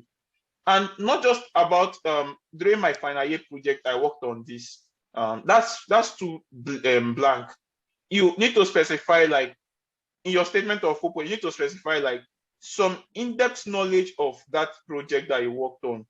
Maybe how you actually use some techniques to do something, and how those techniques were part of what motivated you into wanting to still do research into that area. Does that make sense? So maybe when you after this session, you can go online. There are a lot of statement of purpose samples online. When you read this statement of purpose, you'll see how people are able to demonstrate the knowledge of a specific field when writing their statement of purpose. Don't be intimidated by some SOPs. Some of them are written by people that already have very good master's degree. For want of time, I'll go through this section before looking at those that are raising their hands. Then the next is, do you have the necessary background? So yeah, there's this problem, fanciful problem, really interesting problem you are interested in. It's your area of interest in solving that problem. You know some bits of that problem. You have in-depth knowledge of that problem. The question is, do you have the necessary background to study that area? That's where you talk about what's your undergraduate institution about. I studied this in my undergraduate. What experiences do you have? Did you work on projects during your undergraduate? Do you have postgraduate experience? Have you worked with a company? Why are you the best person? Not best, but why are you a good fit for that area of interest? What background do you have? It's just like investors that want to fund a startup. Sometimes some group of founders may have a very wonderful startup idea, but when the investors look at these individuals, they are like, as much as your idea are wonderful, you are not the best persons to work on those ideas, so we can't really fund you. Not because the ideas are bad, but because you did not sufficiently say why you have the background to work on these fields. You get, for example, if you're interested in a master's or a PhD that has to do with machine learning or AI, and you don't have any experience with AI so far, like, why should they give you the admission? You should be able to say that either you've done something with AI in the past, or at least you've taken a course on AI on Udemy or Coursera or Udacity, and you worked on a simple project. Even if you don't work on it, but see, the story you tell does not really matter, but your ability to tell a story in your statement of purpose makes all the difference. Okay, so there's another question. How is this degree going to help you? So yeah, we've known there's a problem, very interesting problem. You are interested in solving that problem. You have the necessary background to solve why are you looking for this degree? How is this degree going to help you? And to answer this question mostly depends on you talking about your postgraduate, after you graduate with this degree. How is this degree going to help you? What is your life goal? As much as your life, like your goal should be tailored towards solving that problem, but then how do you want to go about solving the problem? So yeah, maybe when you finish this degree, you are going to look for a job. The knowledge of this degree would help you in the job. Or let me say it's a PhD and you're interested in developing software tools as your research. And with a PhD, you'll be able to learn the techniques of actually carrying out high quality research. And when you are done, you want to work with a high-tech company to develop software tools that will help their developers work on their software. I hope that makes sense. Then the second to last question is, why do you think this program is a right fit for you? So yeah, everything has been making sense so far. Why are you now selecting our school, our program? Why not go to Berkeley? Like, sorry, someone laughed at me, not Berkeley, Berkeley. Okay. Why not go to Berkeley? Why do you have to come to something State University, not Dakota State University? It's a very good school, forget what. Yeah, I love the name, North Dakota. So why do you need to go to North Dakota State University instead of going to Stanford or Berkeley? So that's where you actually state what part of this program is a right fit. Why do you think that program is the right fit for you? And some of the things you may want to mention here are things like what faculty members in that program do you like? Maybe there are faculty members that are doing things that are interesting to you. Maybe there are some centers. So universities usually have what we call research centers that faculty members collaborate with. So maybe you're interested in going to MIT, and then there's a lab there that is called CSEIL, Computer Science and Artificial Intelligence Lab, something like that. And it's a very good lab. It's a very big center. And you're like, the center is going to provide you a lot of opportunities to carry out reasonable research in that field. Or the center may be, or maybe, like, you try to, now to be able to answer this question, you should have done your homework by studying the program, trying to understand how that, like, trying to note, for example, when I was applying to Purdue, I saw that Purdue had their Discovery Park, which is like a fanciful name for their research park. And there are a lot of research institutions and companies that are moving there. And I think I mentioned it in my statement of purpose. I also know that Purdue Engineering has like Engineering Entrepreneurship Center, John Martin Entrepreneurship Center, where they help students and researchers like create startups from their research work. And I also mentioned that in my SOP. So you try to mention things that are relevant to, like things that the school offers that can be relevant to you. You try to also mention it in your SOP as to why you want to attend that school. And then the next thing, why are you so now we've all agreed this school is a perfect fit for you, but yeah, it's also a perfect fit for 1,000 other students, but then we can only admit 100. Why should you be among the 100 that will be admitted? Why are you a great fit for the program? And that's where you illustrate your personal capabilities. You want to talk about your leadership skills, your extracurricular activities, your team working skills, your ability to contribute. Like you want to illustrate that you are self-motivated, that you are persistent, that you are competent in what you are talking about, that you have the skills necessary to complete grad school successfully. Does that make sense? Yeah. Yes. Yeah. Okay. Before I continue, whoa, time is going. 2 persons raised their hands. Esther, can you quickly tell me why you raised your hand? Okay. So I have 3 questions. Whoa. Can you tell me one, the most important one? Jesus. They're all important. But I think it can be brushed to. I don't think the answer should be long. Okay, the first question is, you didn't tell us anything about IELTS. You gave us information on how to go about GRE. You didn't say anything about IELTS. Then, secondly, this last information you said, why are you a great fit for this program? Should we tell in this whole statement of purpose? Should we tell life stories like I'm a great fit for this program because I worked in so and so company, and when they gave me this task, I did this, I did that? Or should I just say I have great teamwork because I have, like, should we tell life stories? Should we be specific? Okay. Let me say something. Whatever you are saying in your statement of purpose or any essay you are writing, don't say, demonstrate. So don't say that you have great leadership skills or that you can work well under pressure. You know that common line we used to lie on our CV, right? I can work well under pressure. Don't state anything here. That one is for your CV.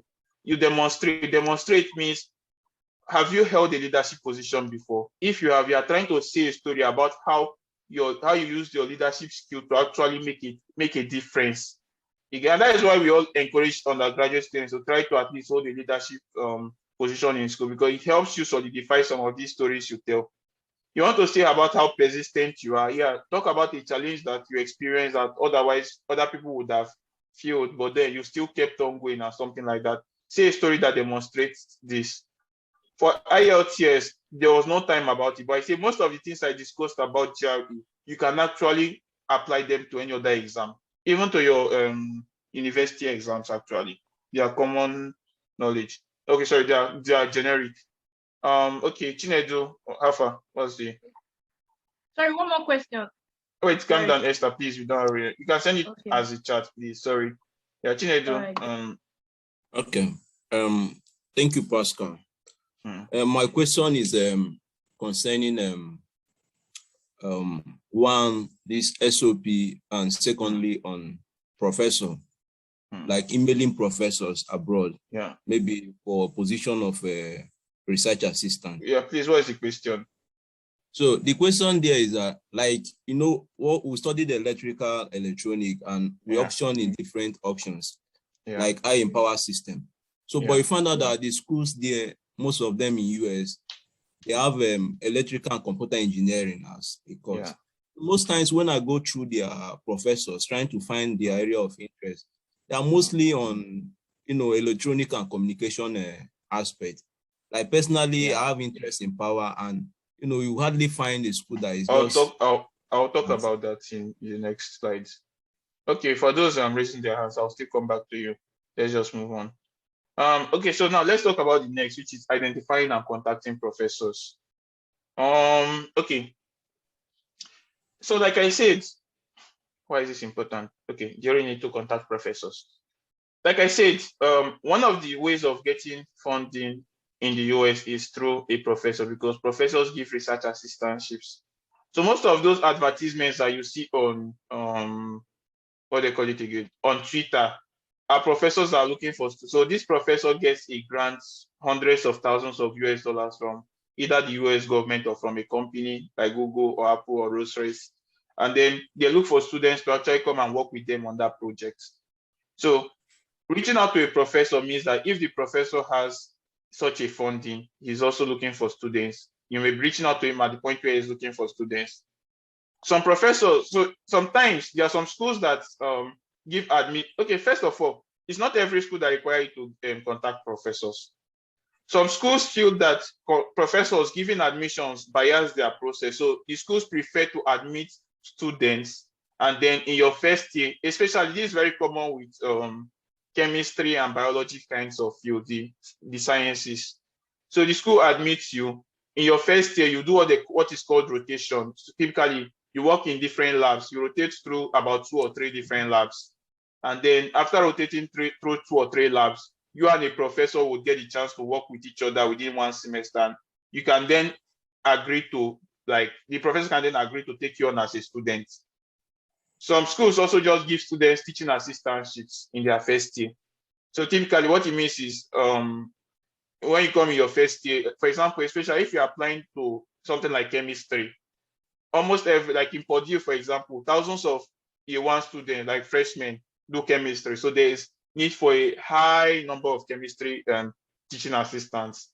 So chemistry admits students, like you don't need to contact a professor to get admitted in chemistry, because the department can give you a teaching assistant within your first year while you keep on contacting your professor when you are in the school. But the truth is, for most persons I know that got admitted in engineering, most 90% of persons I know that got admitted in engineering, it was because they were able to contact a professor before getting admitted. This is because there's really no much like need for teaching assistantship, because engineering don't really do courses that are broad, like for the whole university, like chemistry or physics or biology, you get. But then there are still people that got admitted without contacting a professor. But if you're able to get a professor, so imagine, look at it from this way. The department may have 2,000 students applying, and then they need to select only 50.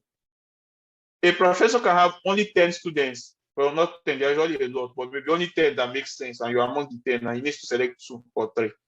So you see, the odds are way higher by getting a professor compared with by applying directly to the school. Sorry, you still apply to the school, but if you get a professor, like all the professor needs to do is to write a positive, like, hey, see, I have money to fund this student, please give him admission. And for most schools, the school will give you the admission. Does that make sense? Yeah. Okay. So yeah. So here I want us to talk about how can you identify these professors. And I have 3 areas I've listed here about identifying these professors. So someone asked that question. It's a very important question. school like Purdue, for example, Purdue EC, electrical and computer engineering. Yeah, in US, it's very common to see electrical and computer engineering, which is they are merging both the electrical engineering, electronics, communications, computer. You get, it's very easy to see. It depends on like chemistry, for example. They may have a department of chemistry, but then it has analytical chemistry, organic chemistry, inorganic chemistry, physical chemistry, blah, blah, blah, blah, blah. They may have like, it's very easy to see that in the US, one big department. So the question is, how can you identify a professor that is interested in you? Sorry, like interested in the area you are interested in. So like he said that he's interested in power systems, and then you want to go through like you want to find professors in power systems. The first way that most people do is they go to the department's website and they start looking through. So they start opening. So in US, most universities, they have like a department's website where they list all their professors. You get, so they start looking through each professors one by one. The problem with that is that it's usually time wasting, because you have sometimes some universities arrange these professors by areas, but then it's still broad enough. So you may see like 20 professors that in the computer engineering area, but then I'm interested in embedded systems. So I have to go through the websites of each of these 20 professors to know which of them is actually interested in embedded systems. Does that make sense? Yeah. So, but then it's time wasting, because if you are doing this for 10 schools, you'll see yourself shopping through websites of professors a lot. So I would, as much as you do that, but I would recommend the other two options I'm going to talk about here from publishing venues. So if you're interested in a field, you may want to know so by publishing venues, it means like when these professors work on projects, they write papers. Papers are like reports, and then they publish them in either conferences or journals. So if you open a conference, you'll be able to see the let me say for last year, 2021, for example, you'll be able to see the conference website for last year and the list of accepted papers, which is like the reports that the professor submitted.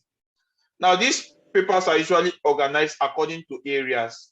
So, and even sometimes the conferences are even usually specific. So you may see a conference on cybersecurity, or you may see a conference on power systems engineering, or you may see a conference or a journal on like organic chemistry.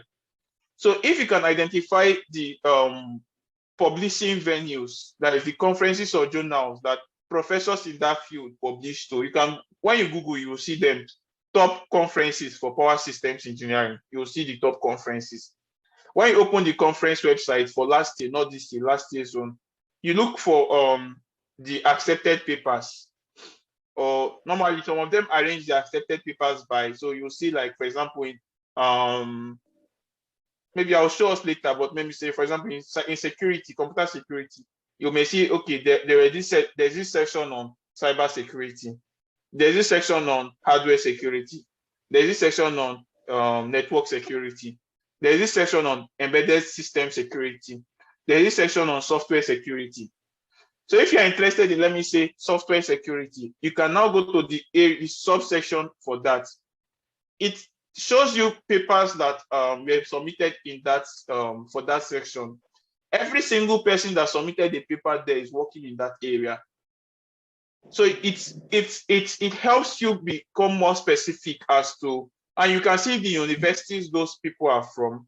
You can see maybe if I don't know how to share two screens here. If I can share two screens, but let me check. But we don't have time. I may come back to it though if there is time. But you can just Google this. You can check the conference website. It shows you like you'll be able to see people that are actually in those areas.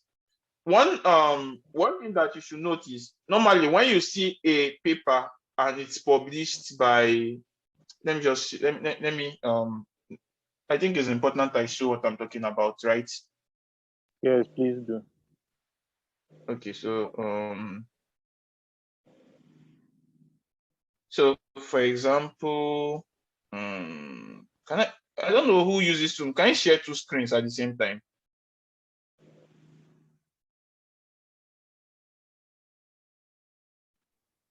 I don't think so. Okay. Can you see my Chrome? I don't think so, sir. I don't think so. Yes, we Yeah, can. we Yeah, can see yeah, your we can we see. can see your Chrome. Your Okay. screen now. It will definitely show. Okay, so my search history. So let me say I'm interested in professors that are in computer security, for example. So the first thing I'll do is stop conferences for it gives you a lot of fields. Computer security. There are 4 top conferences. Okay, sorry. Please add research conferences. Yeah. Okay.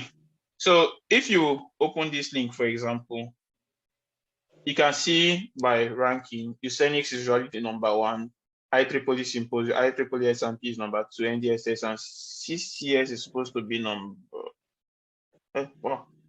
Okay, this is also a very popular conference on computer and communications security. Okay, so this already tells you these are the top security conferences in like today for security and cryptography. And then let me say I open the first one, which is Usenix security.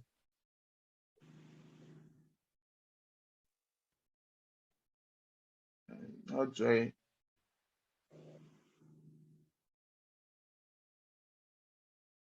Okay. Okay. Okay. So I've known the name of one conference now, right? Now let me look for their website.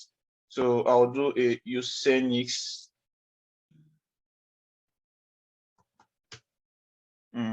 security 2021 proceedings.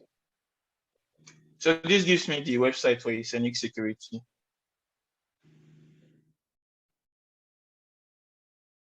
So that was the 30th Usenix security symposium. It's all blah blah blah blah blah. I look for their accepted papers. So here I can see here some accepted papers, full accepted papers. So you can go through the website, but if I go to accepted papers, okay. Okay, so this one does not arrange it according to fields, so it may be a bit difficult to go through, but there are sometimes it's arranged it according to. Okay, let me look for the proceedings. Is the proceedings that is usually arranged according to fields. Okay, for some reason, this particular conference does not really have stated proceedings. Like proceedings is usually arranged according to field, but then I'll still use the what they call it again. So the reason why it's difficult going through a list like this is a lot of things here may not really be what they call it again. It may not really be you may not really understand much here. But what I'm just trying to say in essence is all these papers here has to do with computer security, right? Are we together? Yes, we are together. Yeah. So all these papers here have to do with computer security. There are different kinds of computer security. So like this one has to do with embedded systems. So may have to do with software security or blah blah blah. This one has to do with fuzzing. But just know that all of them has to do with computer security. You are interested in US. For each of these names here, it tells you the school. So this one, we know this is University of California, Irvine, and this is Microsoft Research, and this is University of California, Irvine. So you can look for the schools that are US schools if you're interested in US. Clemson University is a US school. Okay, so let's look at this one from University of California. This first name here is most likely is most likely a PhD student who is advised by the last name here. Right? So we are interested in this last name here. If I Google this guy, do you want to bet that he's going to be a professor working on security? Anybody wants to bet? No betting, let's try. Rate my professor. And then he's in University of California.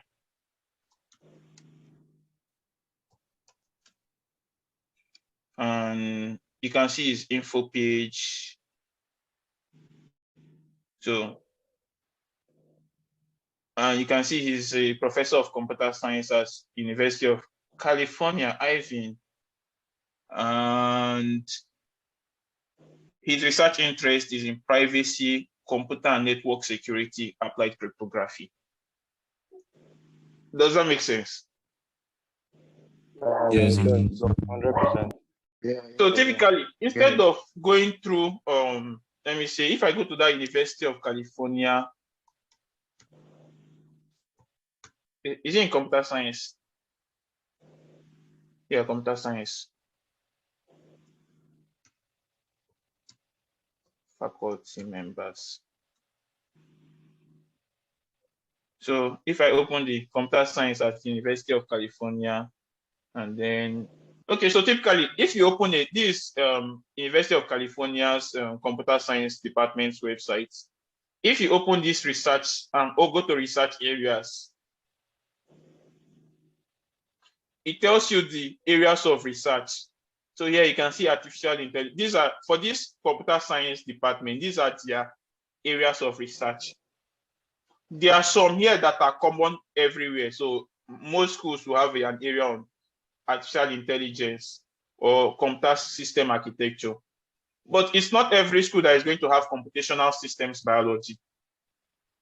So if you're interested in computer science for biology, for example, you should be looking for a department that has a research area on computational system, like something related to computer science for biology.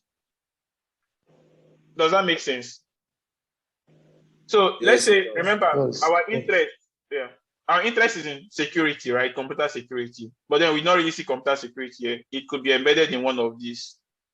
But none of this even links to their professor's page. So let's look at academics. Let's look at research labs. So, okay. So when you go to research labs, you see a lot of professors and their labs. You have to start opening these labs one by one to see which of them aligns with your interests.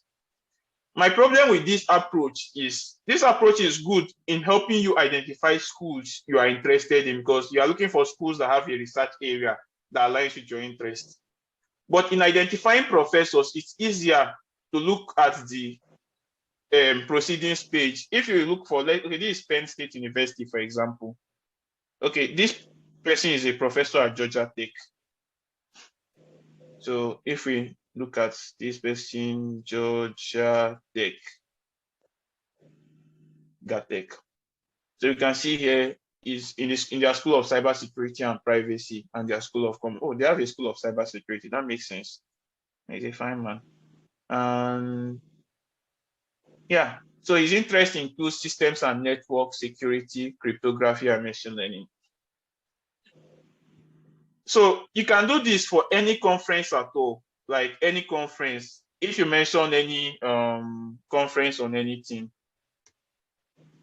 you get, there are a lot of conferences.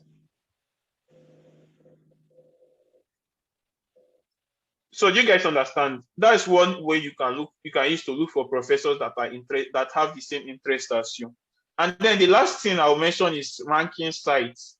So this Google Scholar and CS rankings usually CS rankings is just for computer science, but Google Scholar is broader. You can find rankings of professors in different fields. This is important for people that may want to work with like the top professors in a field. Let me say you are that kind of 5.0 CGPA student and you want to work with the top professor in embedded systems or computer security. You can go to CS rankings and you see a ranking of the top professors in computer science, and you can reach out to them. So the next thing is, how should you contact these professors? Okay, so I'll say this. By September, October, a lot of professors get emails from students. How are you going to stand out depends on you. There are some things I have in mind which I would mention, but really it just depends on you. One of those things is, if you go to the conference website, like I had mentioned initially, you can see a paper by that professor. You can try to just go through the abstract of the paper if you can understand what it's talking about, and send the professor a mail that, yeah, I went through your paper on symbolic root cause analysis of exploits in pro. See, forget all these things. So all these things just trying to say is that production systems are typically softwares that you can use, softwares in production. And this person developed a tool called ARCOS that can tell you the root cause analysis of bugs in softwares that people are using. So forget the whole English. So, but typically what I'm trying to say in essence is you can typically write a mail to a professor then. Hi, Professor this. My name is so and so. I came across your paper, Symbolic Root Cause Analysis of Exploits in Production Systems. It was a nicely written paper and I learned about this and this and this. But then I have this question. Please, can you answer? Like, so typically you can craft a question from this. A professor is more likely to give a response to that question rather than telling him, hi, Professor this. I went through your website and I saw that you are interested in computer security. Even me and my father and my entire family is also interested in computer security. Please, are you accepting students this year? I want to be one of your students, which is the mail that a lot of students actually send to professors. Does that make sense? Yes, it does. So it's good if, see, there's a probability that the professor is not going to respond to your mail, but he's going to read it. So it's okay if professors are not responding to your mail. You just need to keep shooting. I advise people that if you start early, you can start mailing professors as early as June. By August, September, they start getting a lot of mails from prospective students. So you are more likely to get a response if you send your mail early. When he responds and you send that, what they call it again, and he said, and if the professor responds to your initial question, then that's cool. 2 weeks later, you can then send him another mail. You are interested in what they call it again, in this research, in furthering that particular work, and you don't know if I want to know if he has funding or opportunities or open opportunities in his lab. Already, you have already demonstrated to the professor through your first email that you are interested in that area, because if not, you wouldn't have read the paper or at least the abstract. You get? So I think that's a way that I've seen people that went through that approach and it worked for them. It's better than just sending blanket emails to professors. And then, but no professor is responding to my mail. Well, just keep shooting. Really, all you need is for just one professor to tell you yes. Whoa, for some reasons, my laptop is low. One of the problems of being in the US is that you would have light, but your laptop will still get low. Okay, so there are other application requirements which I wouldn't talk much about. There is a transcript. You all know what transcript is, right? It's given to you by your undergraduate institution. There are letters of recommendation that you need to get your professors to write for you. There is the curriculum vitae, which you need to prepare. And then there is application fees. I would say 2 things about letters of recommendations and application fees. Then some scholarships would require you to write some other essays. For letters of recommendation, sometimes you may need to apply to 5 or more schools. I need professors to write these letters for you. Some people, when they apply to the first school, they go and tell the professor, hi, professor, please, can you write a letter of recommendation for me here? The professor manages to write it. Then they apply to the second school, they go and tell him again. By the third school, the professor gets tired. I think one way that works is, if beforehand, before September, you already know the schools, you've already had a short list of the 5 schools or 10 schools or 100 schools or 3 schools you want to apply for before September. You can send the list to a professor. You can discuss with the professor, you're interested in applying for these schools. The professor already sees that you're applying for 7 schools and you would want letters of recommendations for each of them.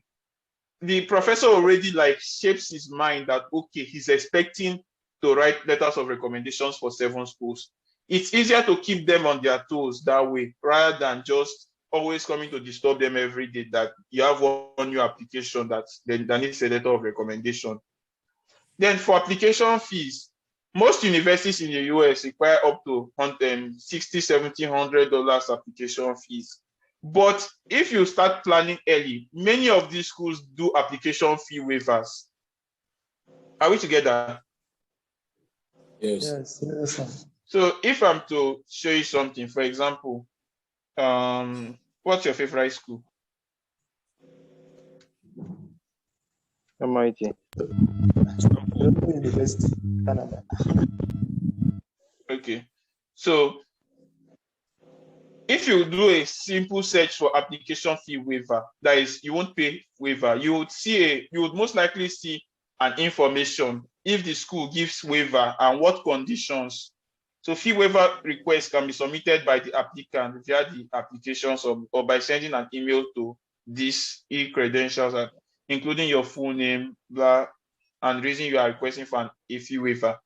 So many universities tell you that you can send them an email and request for a fee waiver and they will grant it.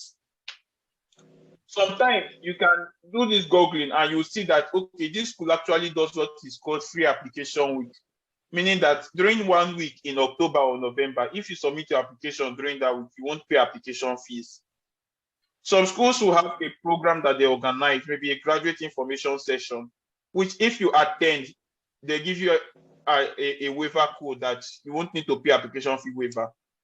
So the earlier you start making this research about the schools you are interested in, the easier, if you have a sheet that you keep this information. So assuming a school did an application fee waiver week last year, there's a great possibility that they will do the same thing this year.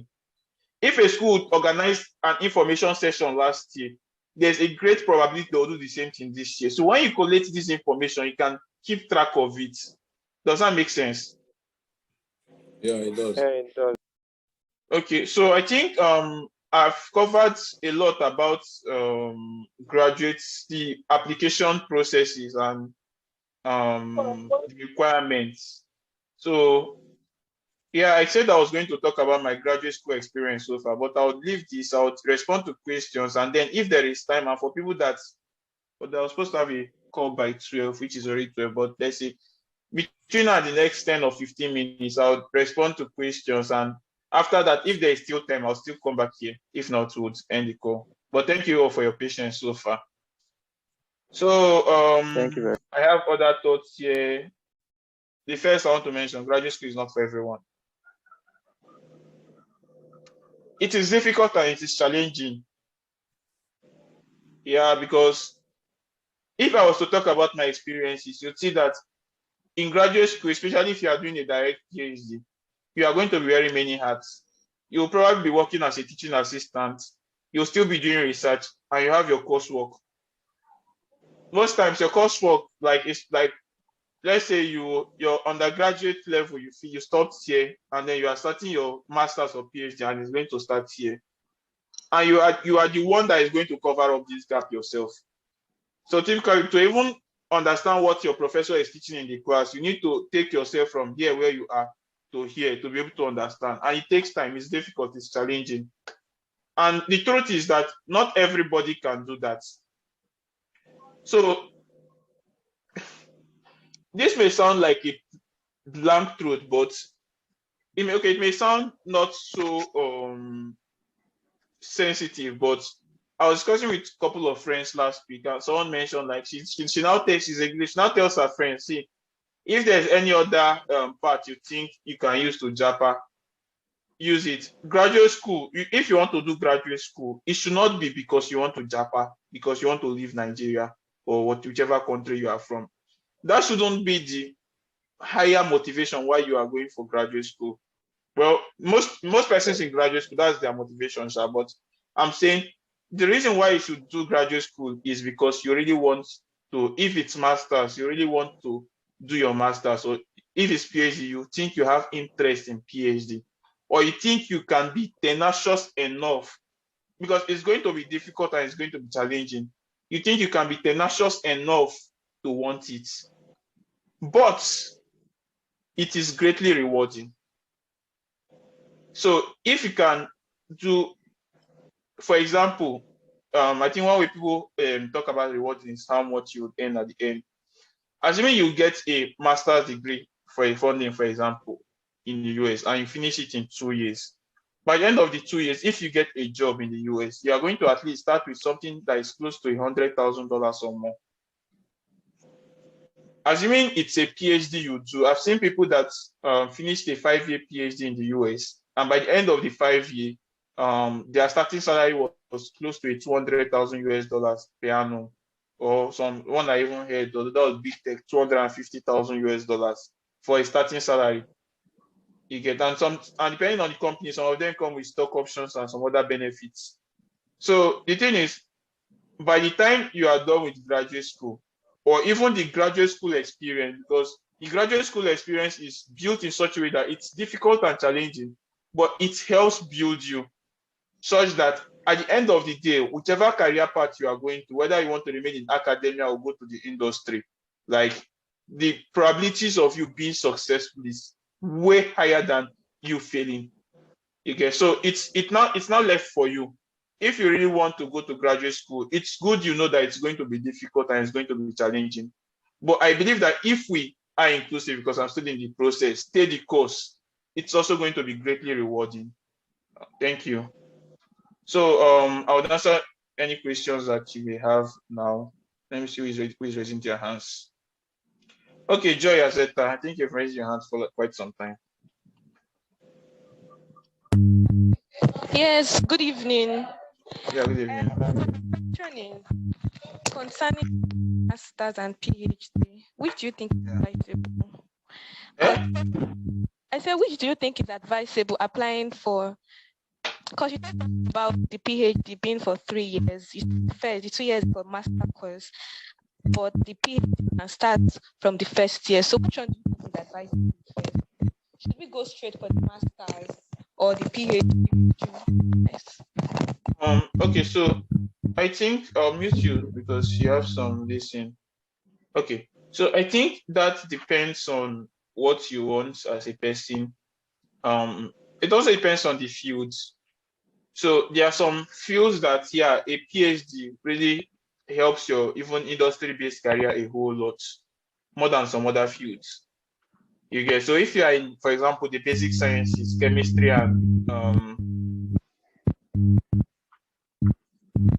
please, Joy, I think there's some echo from your end. If you are not talking, please can you mute? Okay. Joy, please unmute your mic. Okay.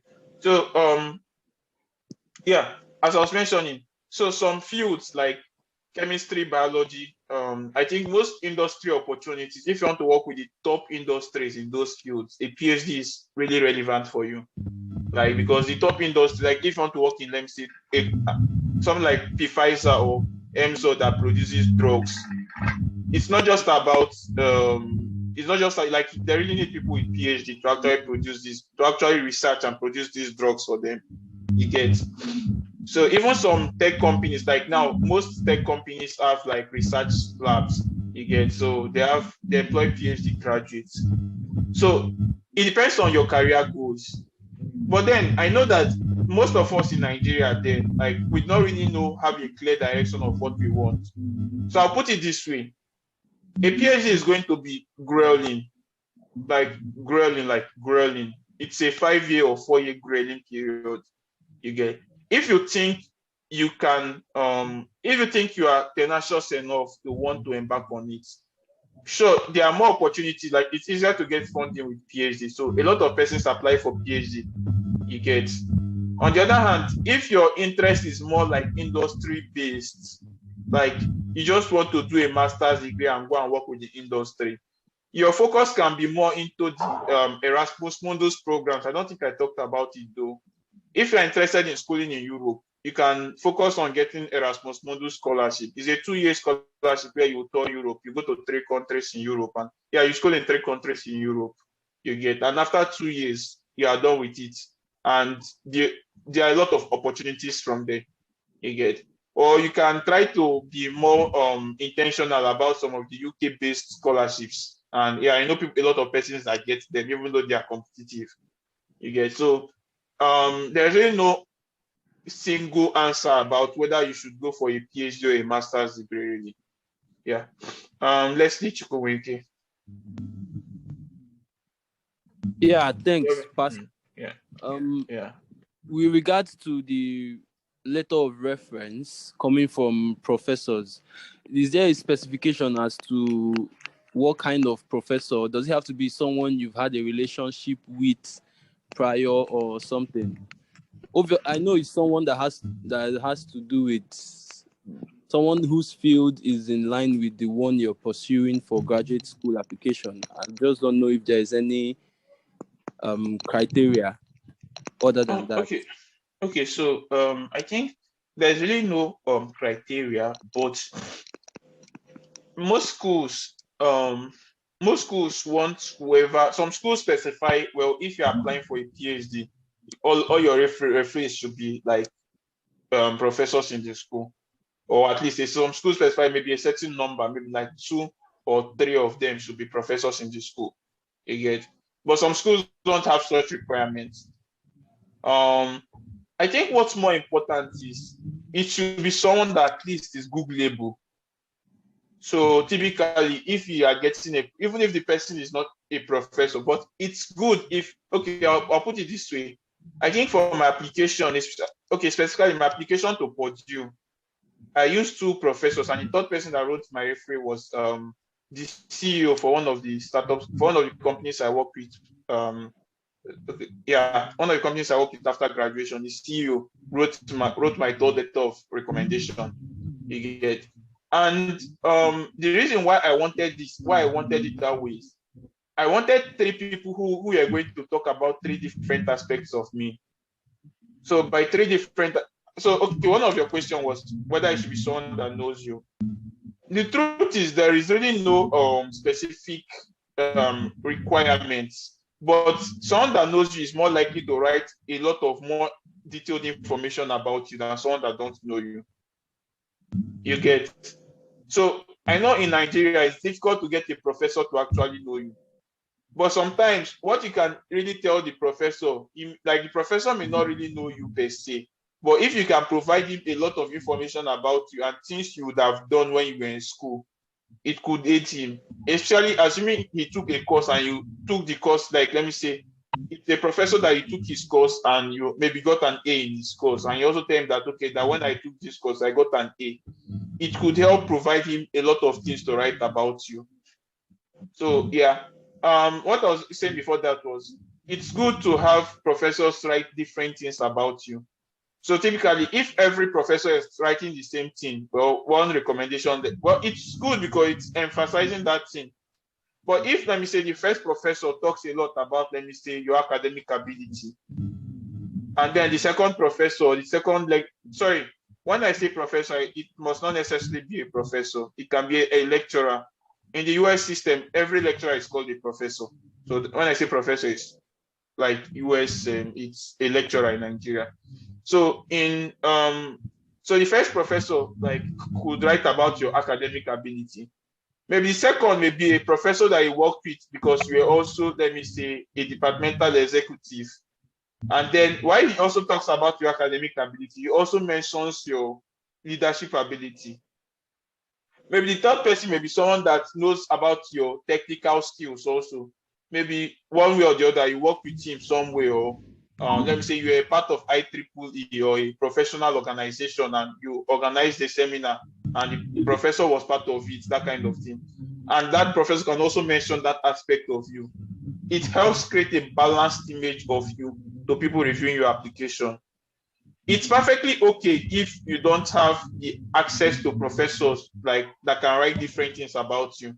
But I'm just saying, if you have such access, or if you, during your undergraduate studies, you try to be broad enough to work with different types of professors, then it helps provide you a richer letter of recommendation. I don't know, let's see, Chukwuike Chibuno, does that answer your question? Yes. Okay. Odinaka Chukwu Henry.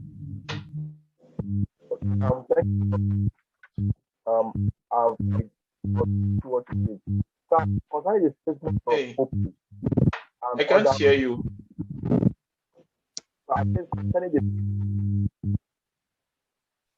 you hear me? Yeah. The statement of people and other information that they provide to them The university specify, or would you just accept that both the professor and the letter of recommendation? Would they specify what? They specify those information. Yeah. If you search for a school, it tells you all the information about, or at least most of the information. Most of these will be on the program website.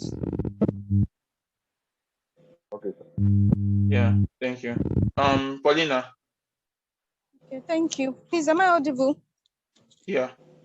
Okay. My question is, are all the PhDs for 4 to 5 years? And if you already have a master's from Nigeria, does it count for anything?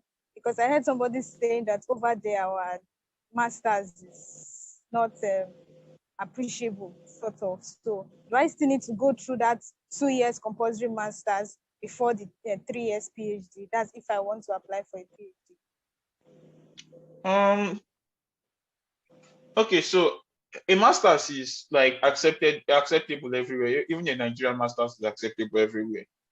It's just a Nigerian master's may not provide you the same level of experience, especially research experience, as a foreign master's, but it's still totally acceptable. You get, and I may not have mentioned this, but what's more important in your transcripts, whether for undergraduate or master's, is not really the what they call it again. It's not really your CGPA. It's more about the courses in your transcript and your grades in those courses. So if your master's degree says that you've done some advanced courses and you got good grades there, yeah, it counts. Nobody looks down on a Nigerian degree. Sometimes though, I have a friend that he applied for a department for a company. If he studied electrical engineering like EE with a first class, he applied for computer science, a PhD in computer science. But despite the fact that he had first class, there were some undergraduate courses which they expected their PhD students to take, which he had not taken. For example, operating systems and some other courses like that.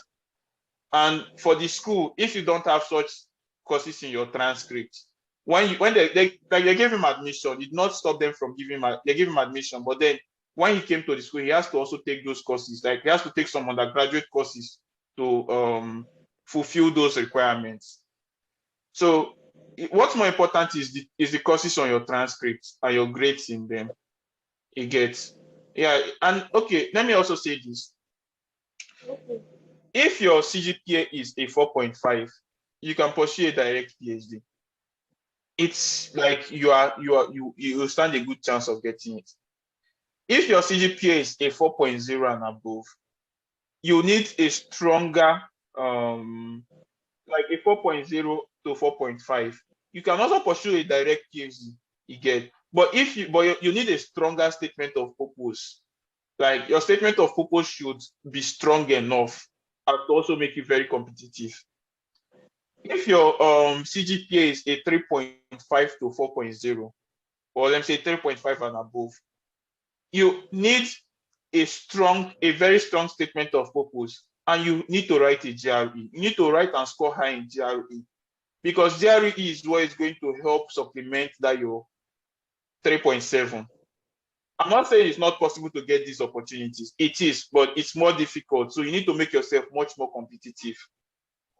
If you got less than a 3.5, the probability of you getting access to some opportunities is very limited. Very, very limited. Very, very, very limited. I was watching a YouTube video today, and it said something about a girl that got master's scholarship in the US, but then she finished with a third class. That's motivational, right?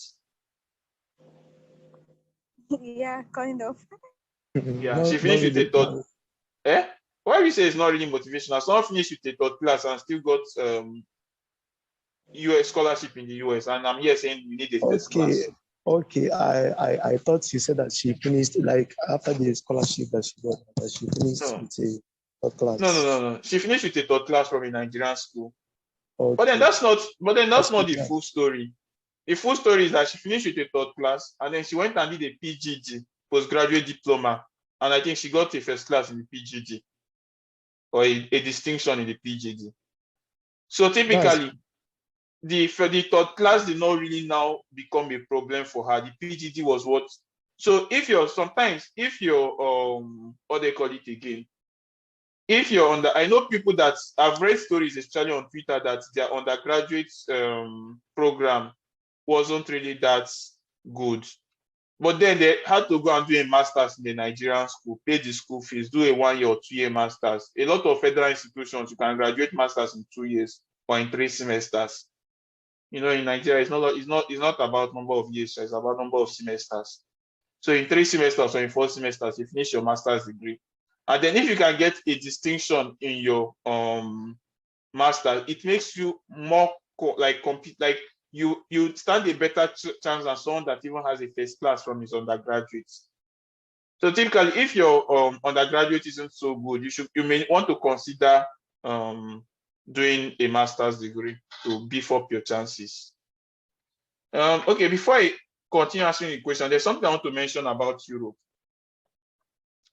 A lot of schools in Europe don't pay school fees. Finland, Hungary, Germany, they don't pay school fees. So what it means is that you can get admission for masters in Germany and you don't need to pay school fees. But the cost of living there is high. So you need to, and then many of these countries have a form of work policy where you can be schooling and you can be working. So because of that, you are not paying school fees. You can be working and then you are earning money to sustain yourself. So it's also one route that a lot of persons are also considering today. So especially if your undergraduate result was not so good, like it's not so good, you may want to consider looking into admissions to countries like Finland. They have a very good educational system, very, very good. Philippines, Germany, you get. Germany, they don't speak English, but most of their schools, they have schools that are purely English-based.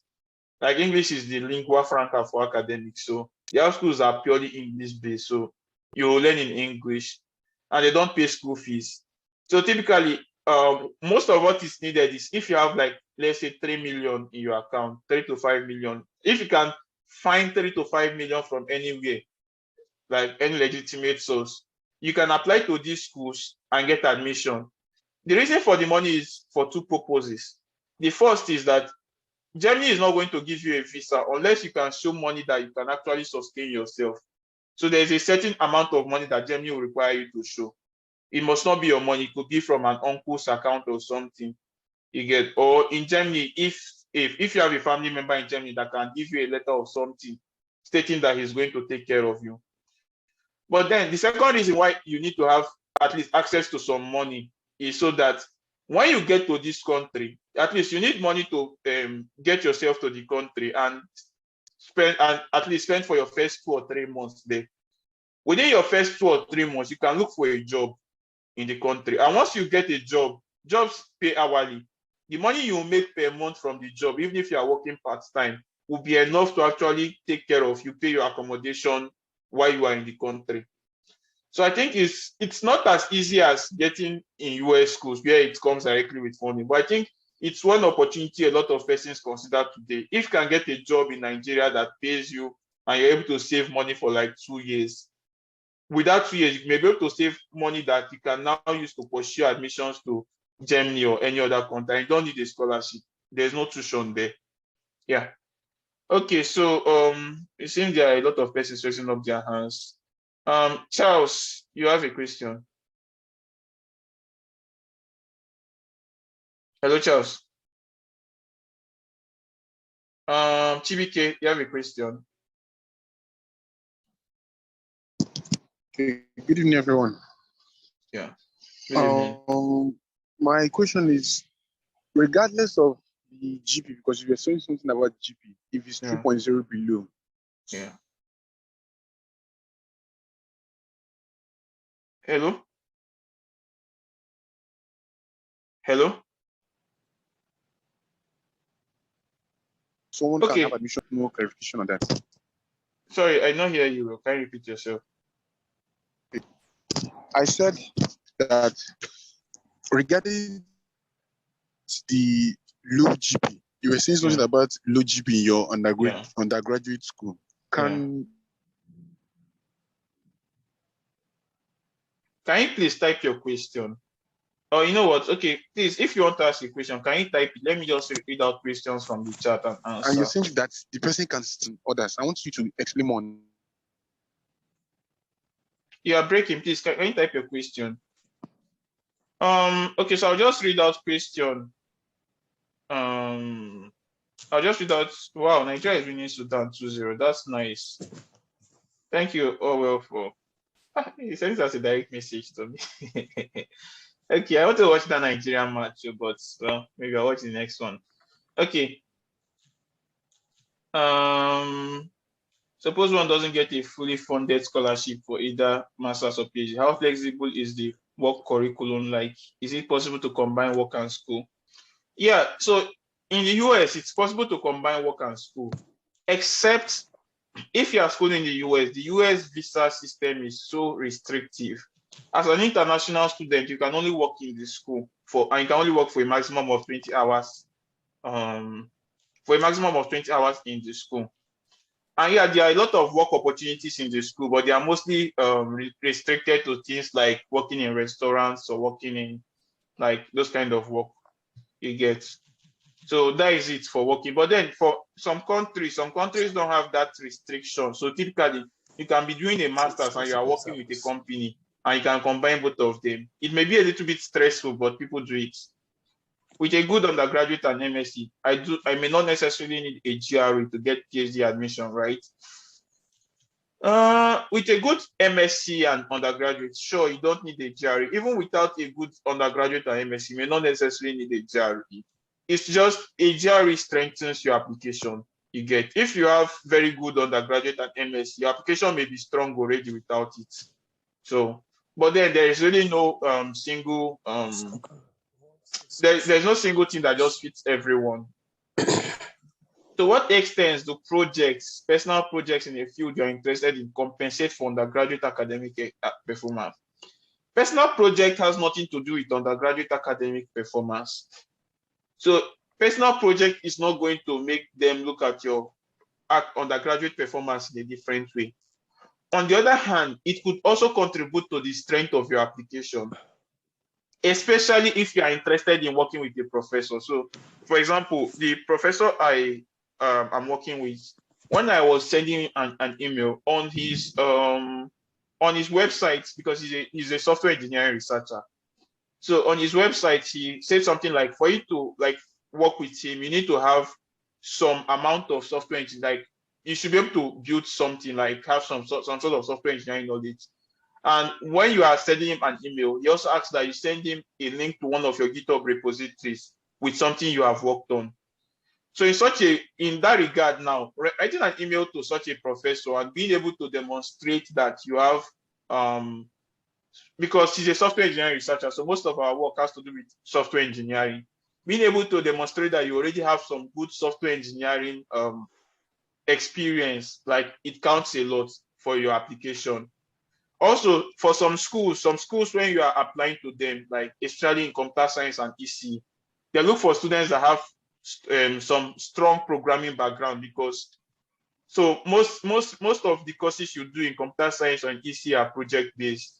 You work on projects during the course of the course, and they are not going to teach you how to program. So they are looking for students that already have strong programming knowledge, at least in one language. You get, so demonstrating that also in your CV and in your SOP counts towards that. You get, so it's not going to and there's something about applications. There are a lot of things that are important. Sometimes being strong in one area can compensate for some shortfalls in another area, but it does not just cover up totally for it. You get, so what do you have to say about scams and legit sites for application of scholarship?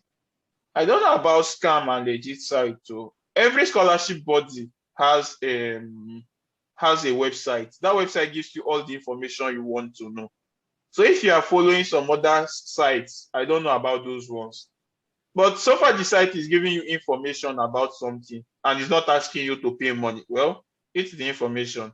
When they ask you to pay money, then you can start asking questions about their legitimacy. Please, I want to state this, at least for those that are still here. The most important resource at this point is Twitter.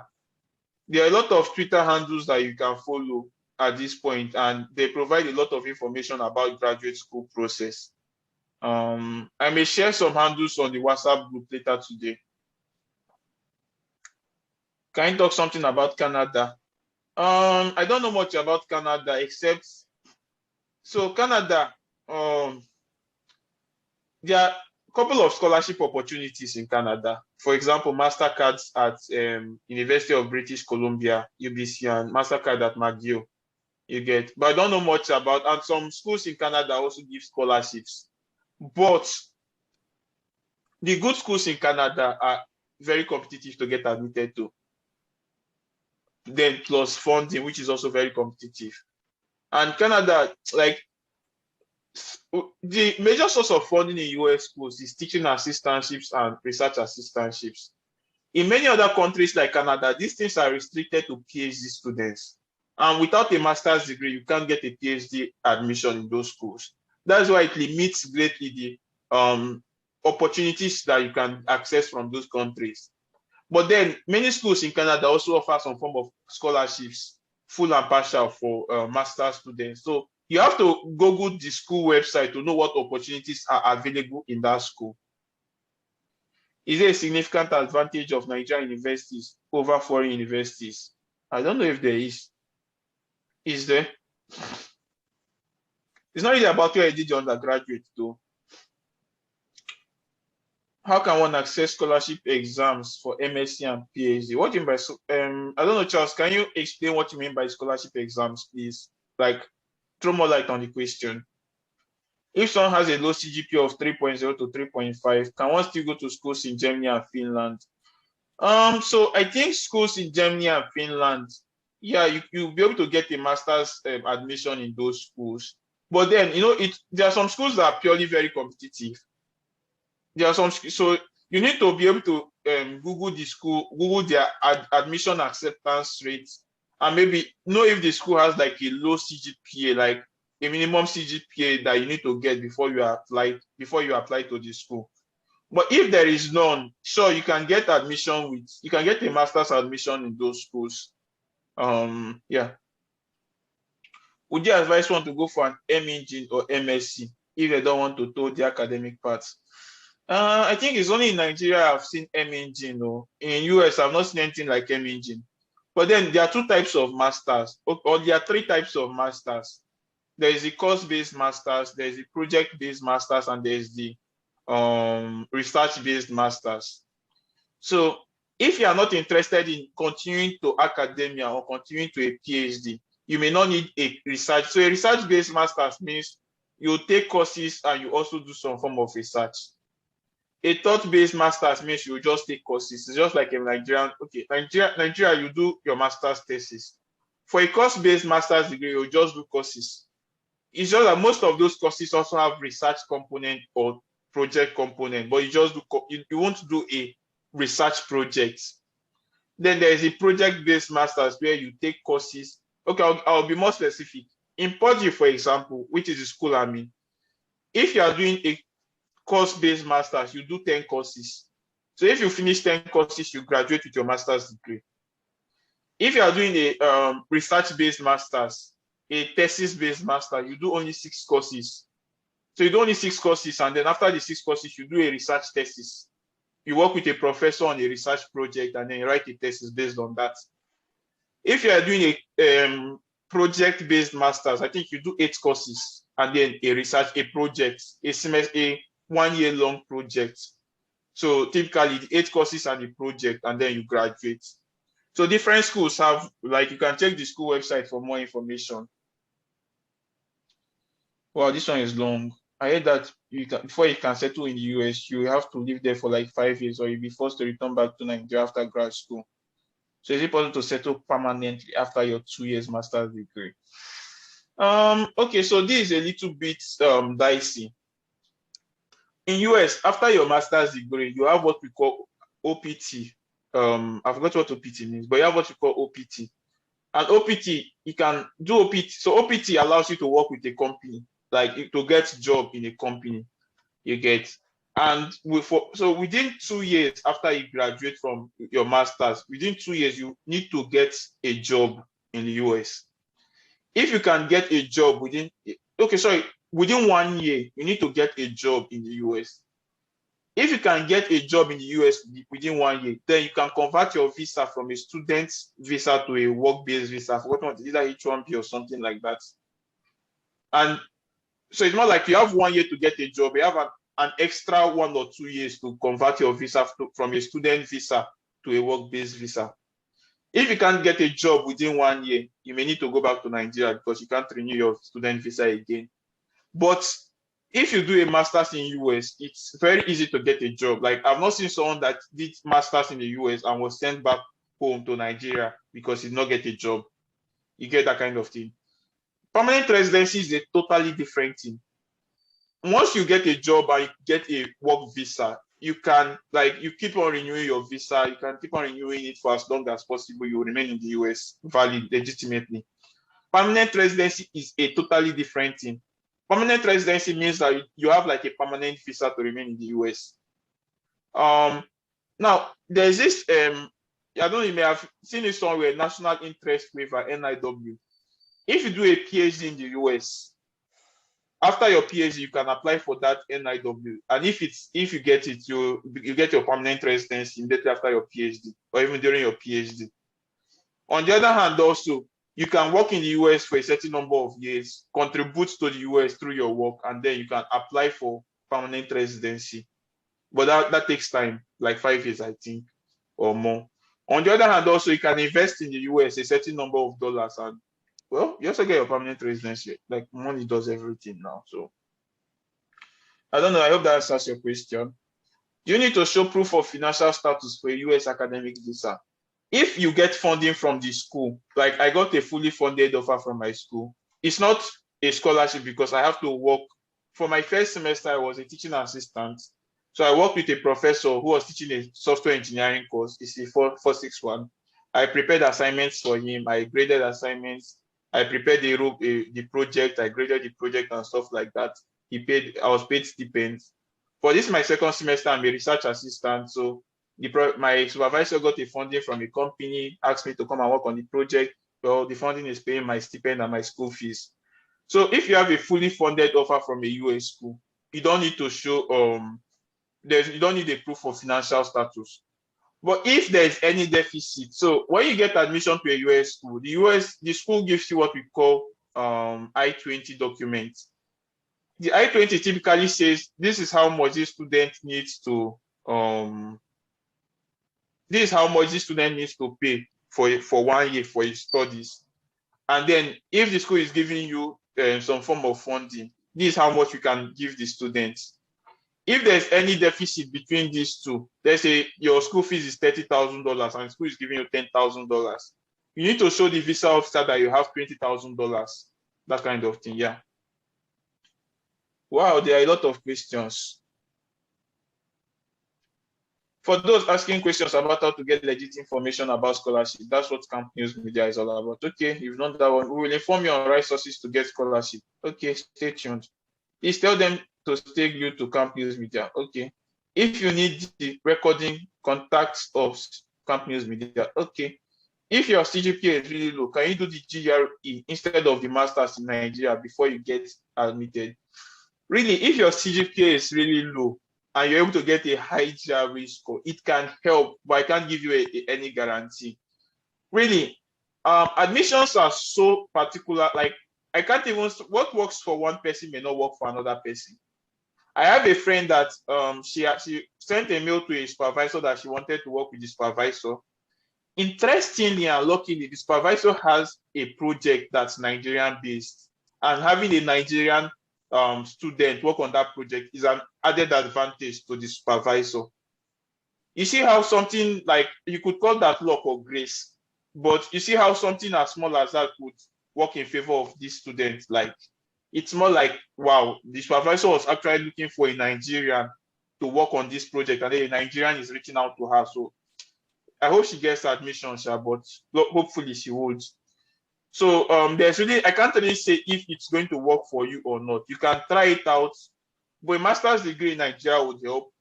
There are people that started master's degree in Nigeria while also applying for admissions in other countries. And if the one in other countries did not work, they start their master's degree in Nigeria. Like, I don't know if you guys know this guy from Photo, Brain Buster. He finished with a first class in what they call it again, from photo biochemistry or something like that. But he started applying for PhD in the US or masters. He did not get it. He did his masters in Nigeria. He finished with a distinction, and then he got a PhD in the US with like a fully funded PhD in the US. So people, like even people with first class, some of them actually start doing a master's degree while waiting for an admission in the US, master's or PhD admission. Does the job have to be remote or physical? So it depends. Like, you have to be in most, like in US, like US means you have to work with the school. Like, the job needs to be offered by either the school or a business that is working in the school. So that is the thing. Whether you are working remotely or physically does not now matter, but you can't be schooling in the US and working with, say, Apple or Google. That's the difference. Although US system is actually very flexible. So as an international student, you have access to what we call CPT. CPT means that you can do an internship of up to 12 months with a company. So especially people doing PhD, they can every summer they can go and work with a company for 3 months. And when they do it 4 times, that's like 1 year. Some people, I have a friend that's doing master's degree. It's a 1 year master's.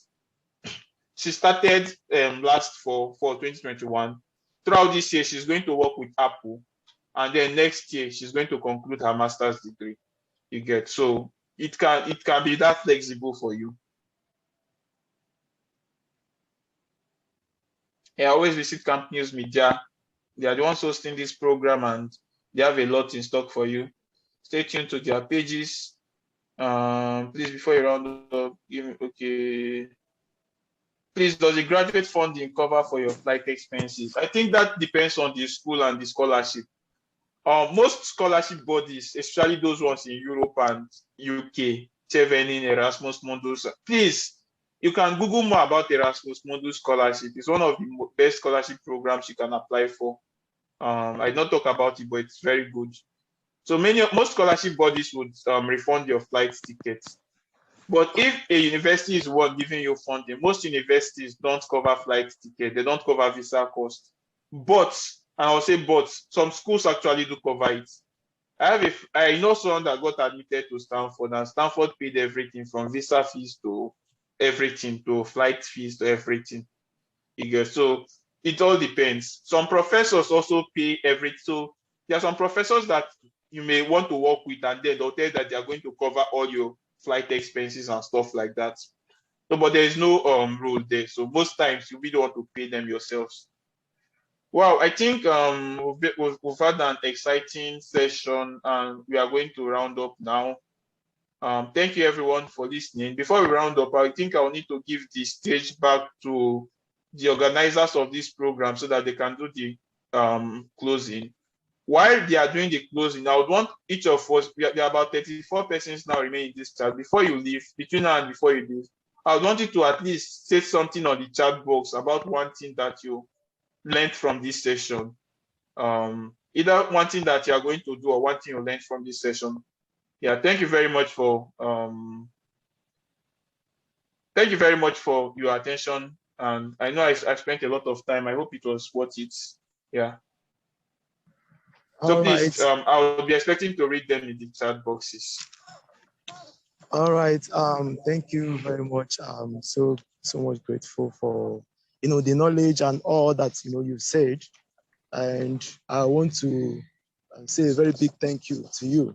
Okay, to our audience, I would like to, I was actually to do this thing at the beginning of this webinar, but for some reasons I was not able to log in, and that is because of some technical glitches. Okay, I would like to acquaint us with what CampNews Media is all about. Okay, CampNews Media is a campus hub that empowers students through information, that is school news, and also connects them to life-changing opportunities around the world. Okay, our mission, CampNews Media empowers students through information and news about opportunities and scholarships to actualize their academic dreams and goals. We do extract intelligence from real-world experiences to provide the best information and opportunities to students. Our vision is that every student have access to beneficial information, opportunities, and tools needed for great impact in their academic lives, and thereby solving financial needs as students.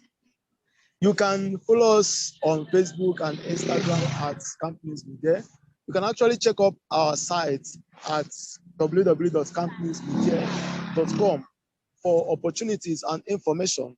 So that's what CampNews Media stands for. And with time, we'll be updating you guys on our WhatsApp groups. So if you're not on our WhatsApp group, we do encourage you to join and always stay glued to CampNews Media. So as regards to Scholarship Talk with CampNews Media, Scholarship Talk with CampNews Media is a program that comes up every 2 months. So provided that you are on our platforms, we'll be feeding you with information as regards to that. So in the next 2 months, we'll also be inviting another scholar on fully funded scholarship from Canada. I heard someone asking of information on scholarships about Canada. So in the next 2 months, we'll also be inviting a scholar from Canada to also share his experiences studying in Canada and also information about Canadian scholarships. So we do encourage you guys to stay glued to our platforms for updates on scholarships and opportunities around the world. So thank you very much. Thank you very much for honoring our invitation. Thank you to our speaker. You've really, taught us a lot. So I don't know if there is any other question. We'd like to, call it a day at this juncture. So I don't know if we have any question, and our speaker, I don't know if you can still talk more.